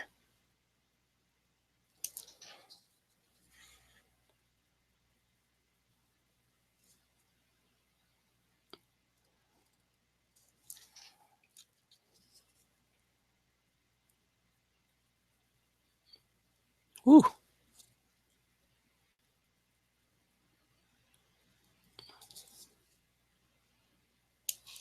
All right. Here we go. Building them never worked with metal. Oh. Okay. Well, yeah, even it's okay. I mean, I can help you with that. It's not that big a deal.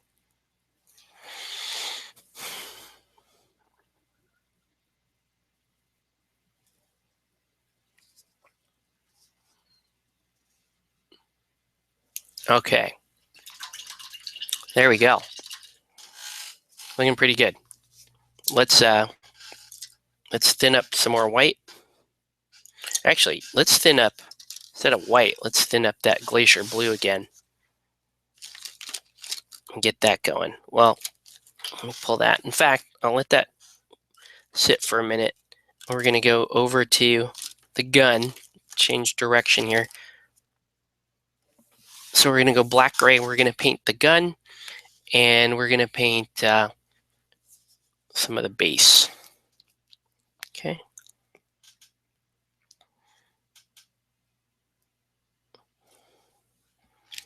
So the technological parts of the miniature.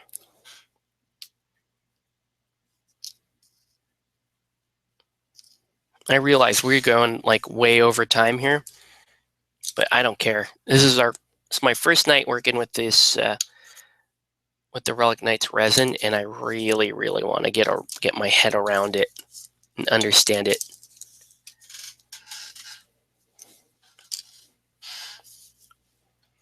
So I don't mind putting in a little bit extra time here to get it done. I'm still debating and changing my pledge on the spellbook so I can get more customizable options. I have absolutely no input for you there, unfortunately, because I don't really play D&D or Magic the Gathering, so yeah. Me personally, I love any kind of storage system. I love miniatures. I love miniature carrying cases. I love backpacks, luggage. That was a weird thing for me. I used to go, whenever we went into a department store or whatever, like even like a Target or a Ross or any of that kind of stuff, I always go look at the luggage, whether or not I was traveling. I just like luggage, and right now, one of my favorite things online is that new KR Backpack 4, which is crazy. It allows you to take, allows you to take 4 KR cases with you, which is just insane.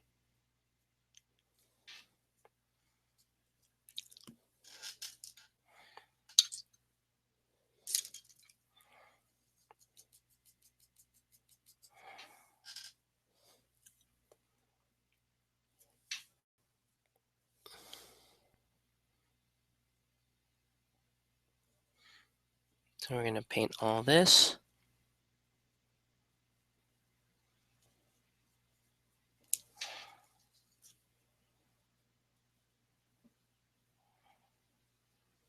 I totally forgot to wash the shoes. I'm going to have to do that. I like how she has this like giant, like Pee Wee Herman style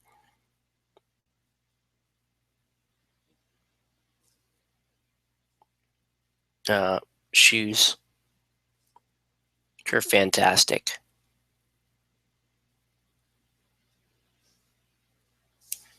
Yeah, let's hit those with a wash. Okay, so let that dry. You can change the wood trim, or flexion pool, and I want to add personalizable art. Sweet. Sounds like fun. So a little more Drakenhof Nightshade. And a little spritz of water. Just to thin it out a little bit. I'm going to apply it right here.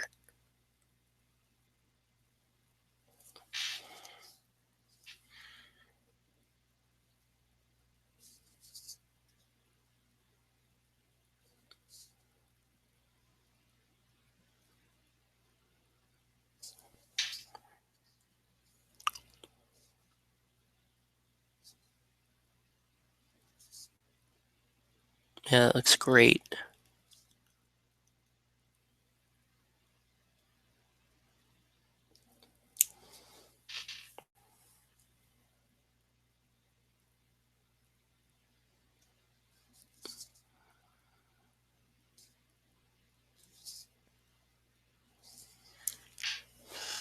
All right.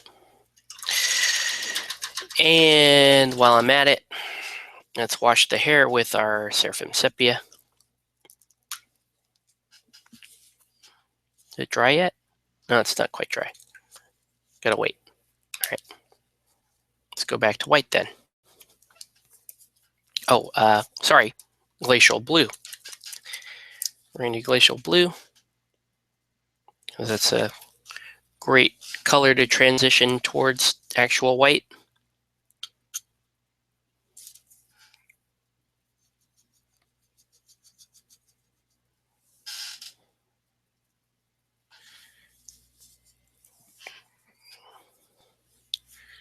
And here we go.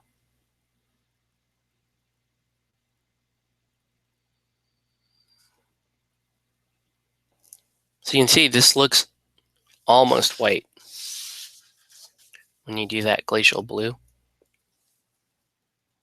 So a couple of comments here for glacial blue. This is not a line highlight, but you treat it kind of like an overbrush, okay? So you load it onto the brush and you wipe most of it off. Not as much as, say, if you were dry brushing. You know, dry brushing, you want to remove like 90% of the paint. In this case, you want to remove about, we'll say, 70% of the paint. Then you want to just come back in like I am and just slowly drag the paint out to the lit areas. When I say lit areas, I mean areas where the most light is going to expected to fall on the model. And then we're going to transition those further to white. Okay.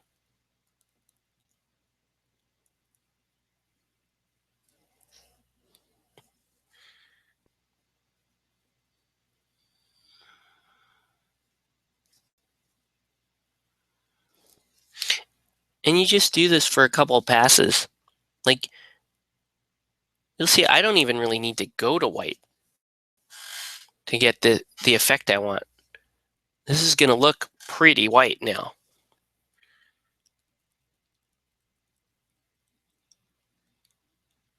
Because I got the general effect that I want. It's just going to take me a couple of layers to get there. But man, what a marked improvement for the miniatures. What a crazy jump in terms of the quality.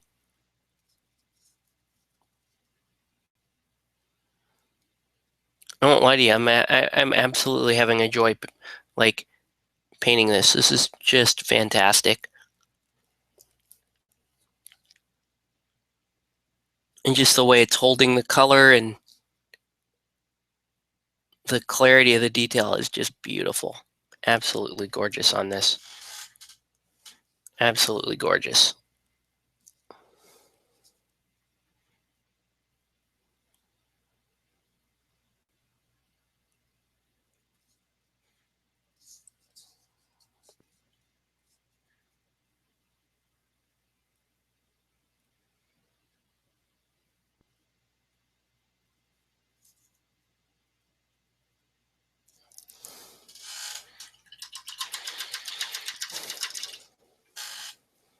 So now I can actually go up to white, but you'll see at this point, it doesn't make a huge difference because the glacial blue pretty much got us there. The white is just going to reinforce a few edges. It's going to make a couple areas look more crisp, but otherwise it's not that big a deal.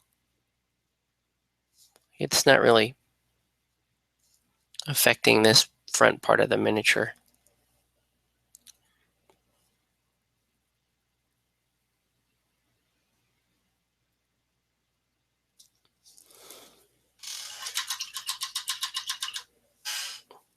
All right. Yellow ochre is just about dry. Let's go ahead and wash the hair.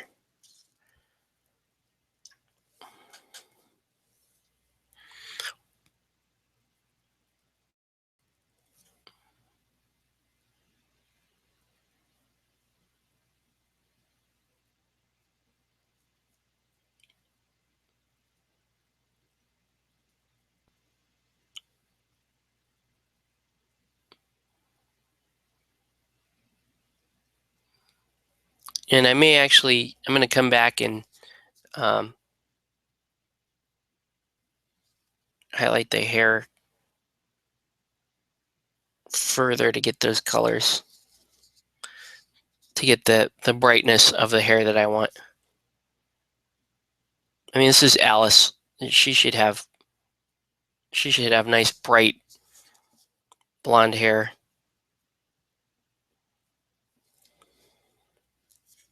So I'll come back and highlight.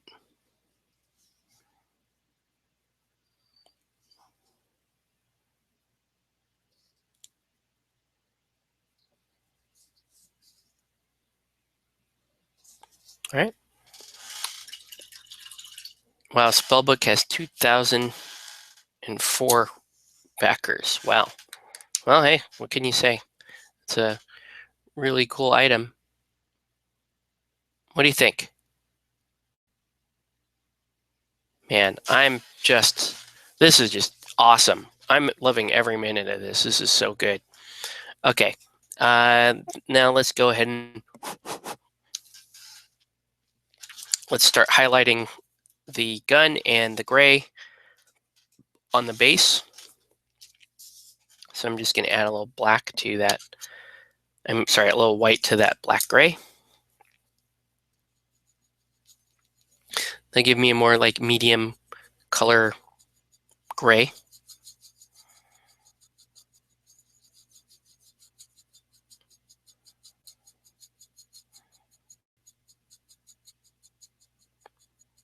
It's like I just lost some. How did that happen? Look, I lost some detail here on the eye.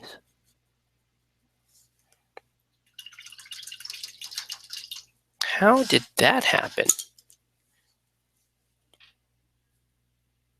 Did I just lose a pupil? It's in there. It's totally there. I can actually see it better on camera than I can see. Huh. All right, whatever. Okay.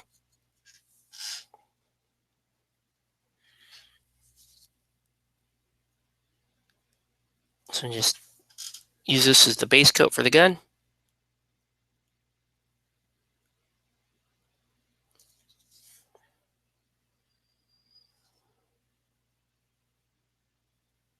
I'm doing like just the most gentle little highlights on this. I don't want the transition to be too heavy or too, too strong. Then we're gonna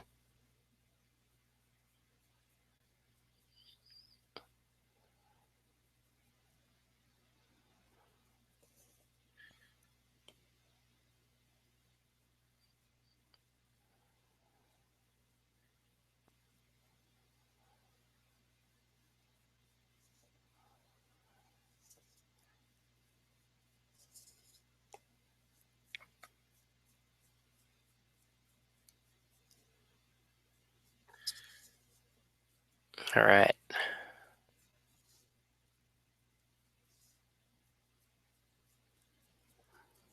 Pretty good.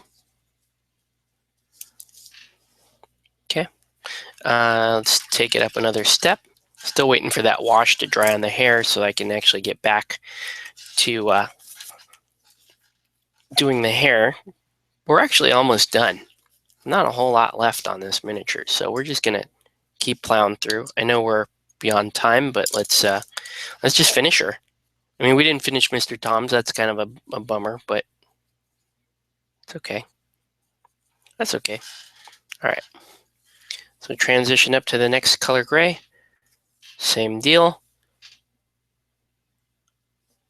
Ooh, that's a problem. A little too wild on that. Highlighting the tip of the gun, but I can fix that. I fix that real easy.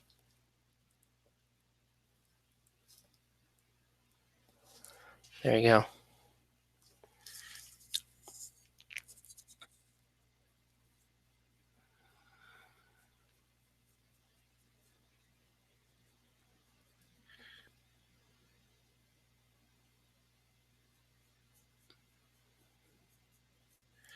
And I'm just highlighting the base.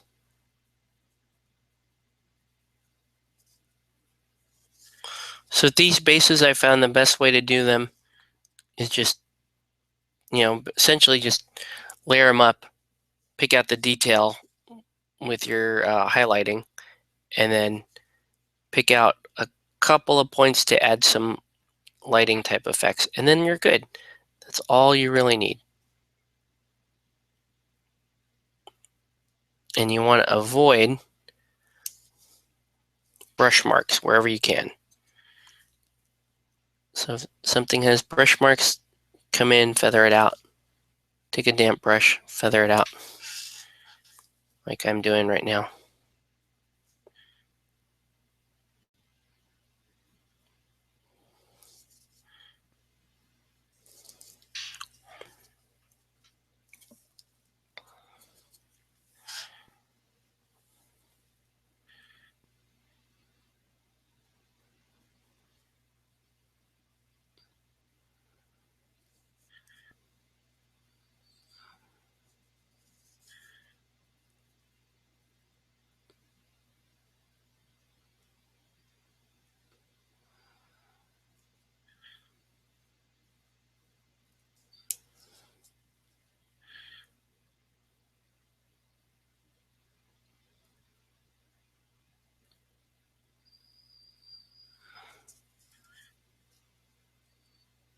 All right.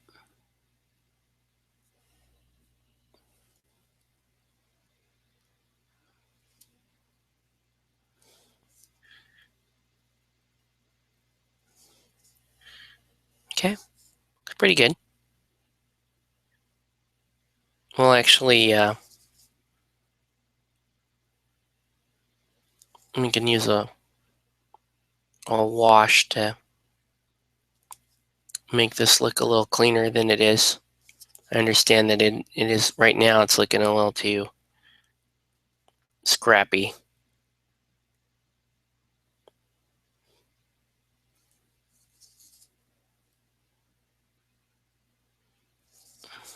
There we go.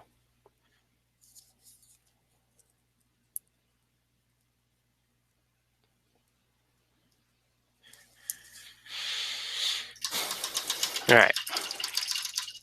Still waiting for that wash to dry. It's almost dry. Now let's do a really fine white highlight on this base.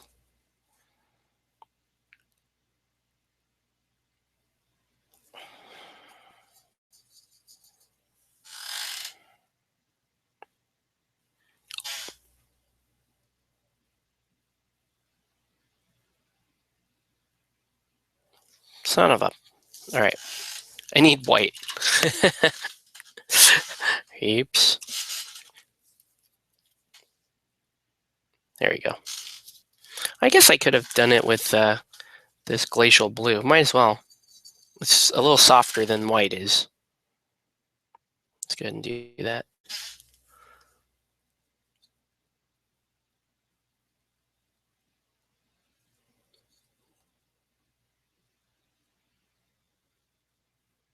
So I'm just going to pick some of the harder edges on the base and do a sharp highlight with the glacial blue.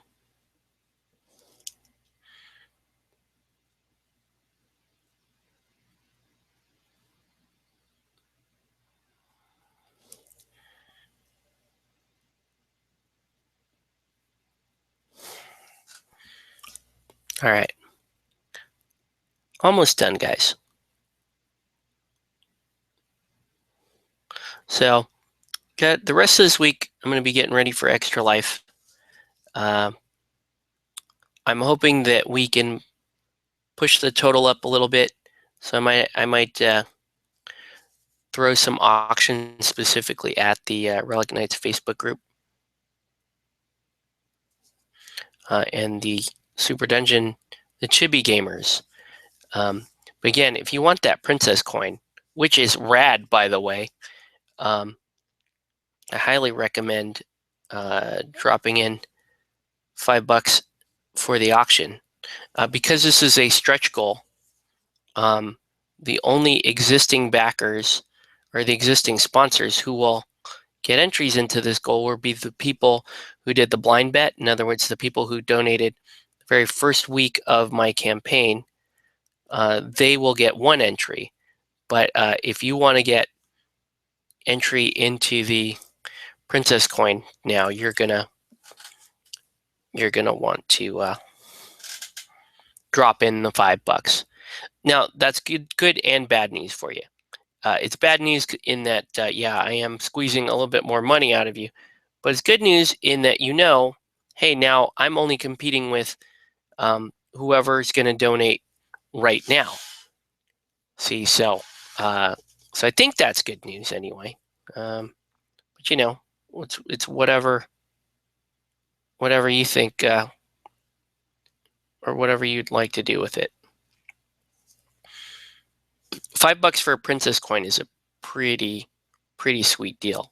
Now you could actually just put the $5 in and hope nobody else donates for a while and be like, yeah, I won the princess coin that way, thin out the competition there. And I wouldn't blame you for that, but so you could try to do something like that to get the princess coin, but I hope you don't. But yeah.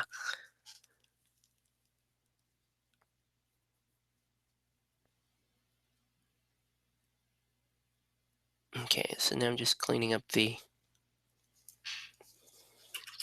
base a little bit. All right. Anyway, let's get on with the yellow here for the hair.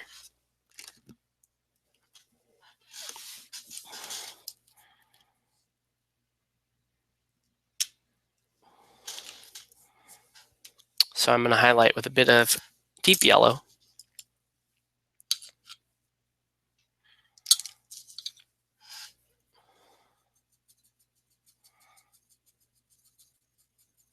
And that should give me a nice intense highlight on the hair. Okay.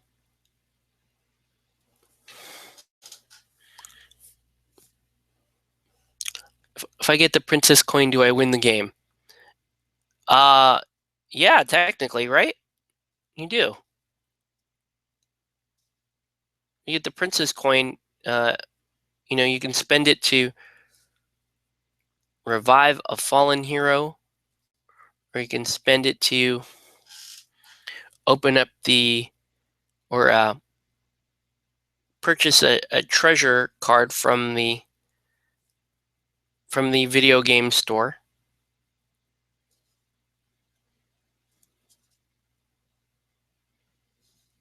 But yeah, the Princess coin is rad. It's like my favorite. Well, it's my second favorite thing from the Kickstarter. The Boo Booty box is amazing, and I'm super happy that we got that as part of the Kickstarter. That was really cool. But the coin was just icing on the cake. It's like there needs to be maybe soda pop or whatever needs to have some sort of speakeasy society where it's like if you want to join the if you want to get into the soda pop lounge, you have to have one of those coins. You know, I know what's it called? Geek Chic was planning on doing the same thing with their Geek Chic XP lounge, where if you have the exclusive Geek Chic coin, that's kind of your pass into any of their lounges at any of their events. I think it's awesome.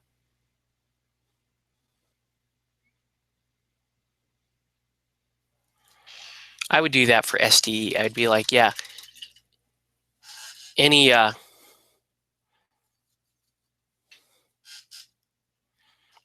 who shows up to one of my events with the Princess coin gets automatic entry into the event. So like if there's an admission fee for a tournament I'm throwing or something like that, I'd say, oh, you have the Boo Booty coin. Okay, I'm going to waive your entry fee. Yes, the Boo Booty is great. Also for giving my rudeness hello. Hey, what's up, David O'Connell? Welcome to the show. Thanks for tuning in. Sounds like you were a Forgotten King backer yourself. So yeah, the coin was awesome, and but the Boo Booty box, that was fantastic. I love that thing. It's kind of a shame that I put all my SDE stuff in a KR case because I'm not really making use of that Boo Booty box. I could easily just convert it into a case. The problem I have with it is it doesn't, my whole system of transporting miniatures is based on KR. So that's kind of a bummer. Except for I actually do have a rather separate case for Forgotten King. I keep it in a leather, like a leather satchel bag, which is big enough to fit a KR case in it, which is crazy. And that leather satchel bag, turns out, fits in with most of my like cosplay stuff. Has anyone converted one for storage? Yeah, I haven't. I haven't seen anyone do that. I imagine it would be pretty simple though, right? I mean, it's just a box. You could drop in, you could custom fit any kind of tray to fit that, and should be good to go from there. Okay. Now I'm just painting extra stuff in for fun. I just love this miniature. All right. Let me do a final little highlight on the gun here. Just the tiniest little details to make the certain parts of the gun pop.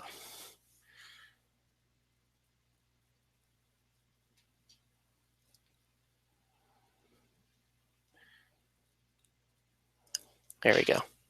Okay.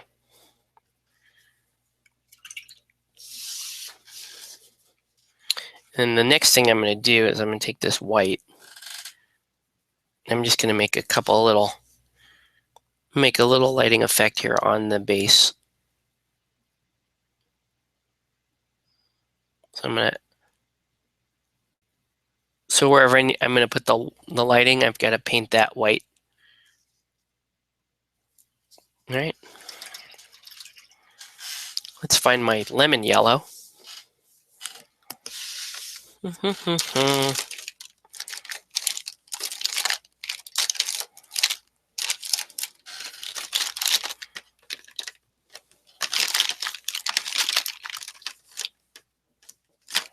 Golden yellow.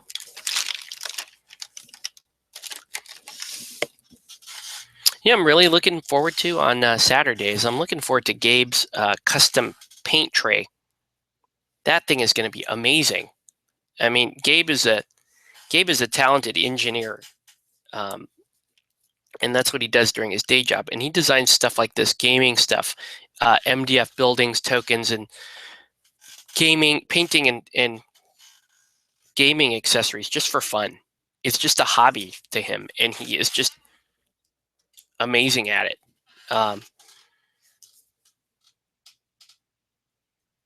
Like if he really wanted to make it a business for himself, he would just make a killing, I think.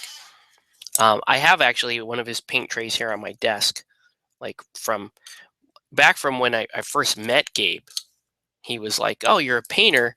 Let me do something for you." Like he didn't know me from Adam, and he was like, "Here, let me do this for you." That's just how awesome Gabe and and Dia laser cutting, just how awesome he is. Same with some of my other sponsors, like James Hackala from Wargamma. Just probably one of the coolest human beings you'll ever meet in your whole life. James donated big to the campaign, and then he threw 10 pounds of resin at me, which is just crazy. Like, now I'll take a picture of that because that looks insane. Because that's just huge. It's just a huge amount of generosity that went into this year's Extra Life campaign. That's why, like, I don't know. I think I got pretty lucky with regards to the sponsors I have. They really are really cool people that, above all else, are just interested in helping out a worthy cause. And a lot of these guys I know personally, and I also really like their products. So I will endorse their products, without any expectation of receiving this kind of support from them. But at the same time, I get it because they want to help me, and that's just an incredible little place to be. If you do this kind of like public gaming, and um, you have manufacturers and stuff that just want to help you out. It's awesome. And yeah, Ninja stepped up for me. They support me. They want to help out. So I got to give them props. I gotta do them right. Okay, so now let us do a very simple little lighting trick here. You just take a little bit of this light sea blue, little bit of it,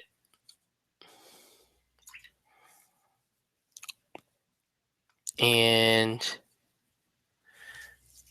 I'm just gonna dunk it in right there. And I'm not gonna be terribly careful about it. I want it to spill out a little bit. I want it to spill out just a little bit. I want to feather out those edges, right? I even want them to kind of follow that a little bit. All right, so now then I'm just going to take a little of this glacier blue, hit the center,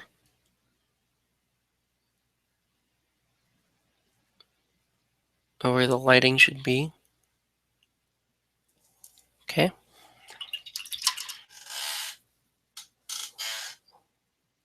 Maybe even dot a dot of white.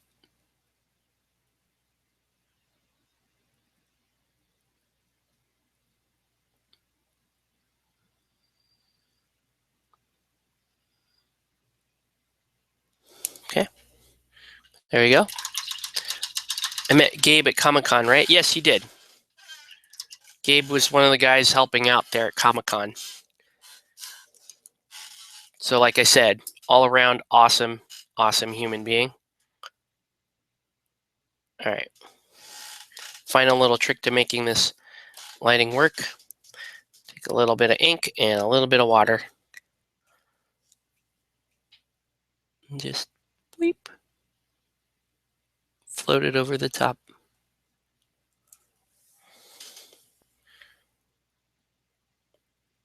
There we go.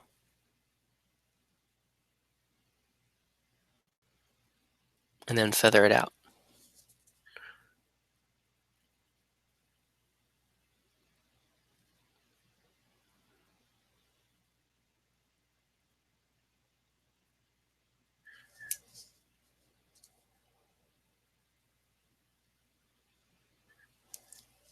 Look at that. Okay. Real simple. Real simple, guys. No real brain surgery there. All right. So now let's go ahead and we're just about done.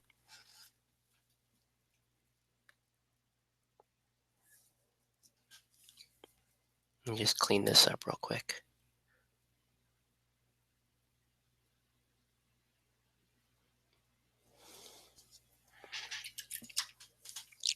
Now let's paint in that black outer lip.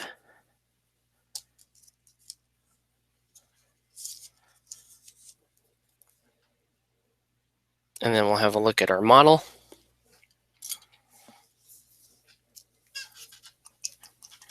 Pretty happy with it. Pretty happy with it. The paint job is pretty simple, but I mean, this is me kind of fumbling around with this range. And every time there's a new range, or in this case, a significant change to a range, moving to resin, it takes me a little while to get comfortable with how they approach the sculpting and how I'm going to approach different textures on the model based on what it's made out of and how those textures are sculpted. So yeah, that's just a long way of me saying every time I jump into a new line of miniatures, I got to spend some time getting to know how I paint them and coming up with the best practices for myself. Okay, so in this case, it looked like this model, highly textured model, didn't really, this isn't an airbrush style model. It doesn't have the broad angles, the places to really do blending with an airbrush. And now, that said, I did blending there with the white, which turned out pretty nice. But yeah. Did I already just do this? Let's put a little more black there.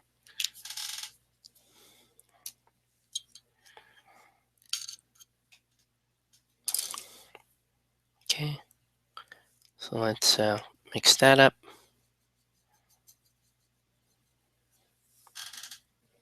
Yeah, just absolutely gorgeous model though. Anyway, let's knock this lip out to make the base make sense again.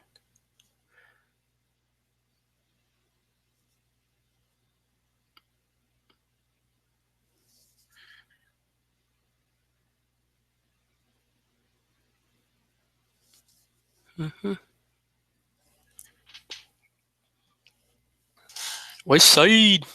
Hey, what's up, Adam? Welcome to the show.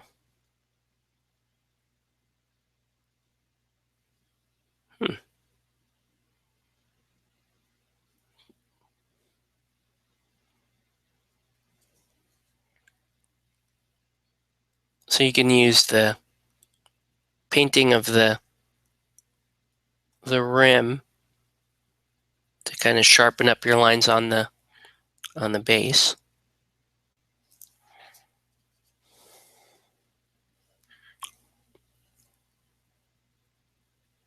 A little east side, west side going on there. Adam, I thought you were north side. I thought that was the whole. Right? Because I mean, north side, because relatively speaking, you're north side to just about everybody, you know,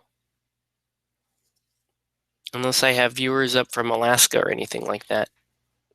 Might be a little higher further up north than you, but I mean, most of my viewers are United States and Australia or UK. The UK guys, the Euro guys will watch this as a recording. But all right, let's look at Fair Maiden Alice here. That's her. Again, very simple paint job, but you know, just let the resin speak for itself. Just let the character, the model speak for itself. I think she looks great. I don't know if she's gonna photograph well because it looks like I still want to cut around some of that black around the eyes. It's just a little too heavy in spots. So, but hey, we got the camera on. Let's just spend a little bit more time cutting around it. Might as well, right? We got the time. Let's do it.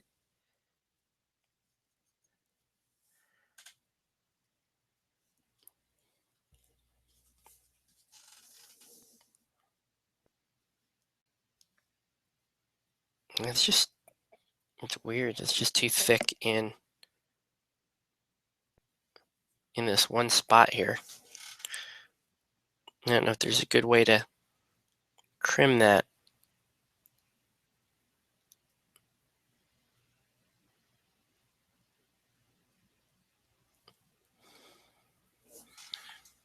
I'm trying my best. I have to do it off camera though, because it's really, really fine detail work, guys.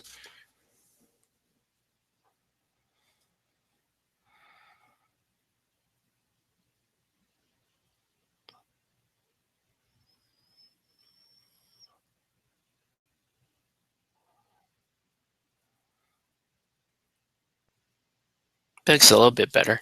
Let's try it. It's a little bit better. Not much better. A little bit better. Let's see how that worked. Try this again. Yeah. Yeah, that worked. That worked out a little bit better. No. Focus. Please. No focus. Focus. Dang it. Ah, man. Come on, you. So close. Anyway, that's her. She's rad. Loved it. Absolutely love that miniature. Still got to paint Mr. Tom. Oh, Mr. Tom. Did not get to do anything on Mr. Tom. Oh, no. It'll take 2 seconds to paint this guy, though. He'll be done. I'll work on him. I have some, the resin line is just crazy, crazy good. I think Saturday I'll probably paint Sebastian Cross. I'll paint the questing knight for Sebastian Cross. I have a crazy little surprise too that I want to show off at a later point. But anyway, yeah, like look at that. Painting this stuff, painting the resin, the Relic Knight's resin. Bravo, bravo. Look at that. So much better than the rest of their current line. Anyway, that's going to do it for this video. I want to thank everybody for watching. Hey, one last try. If you guys want this super dope Super Dungeon Explorer coin,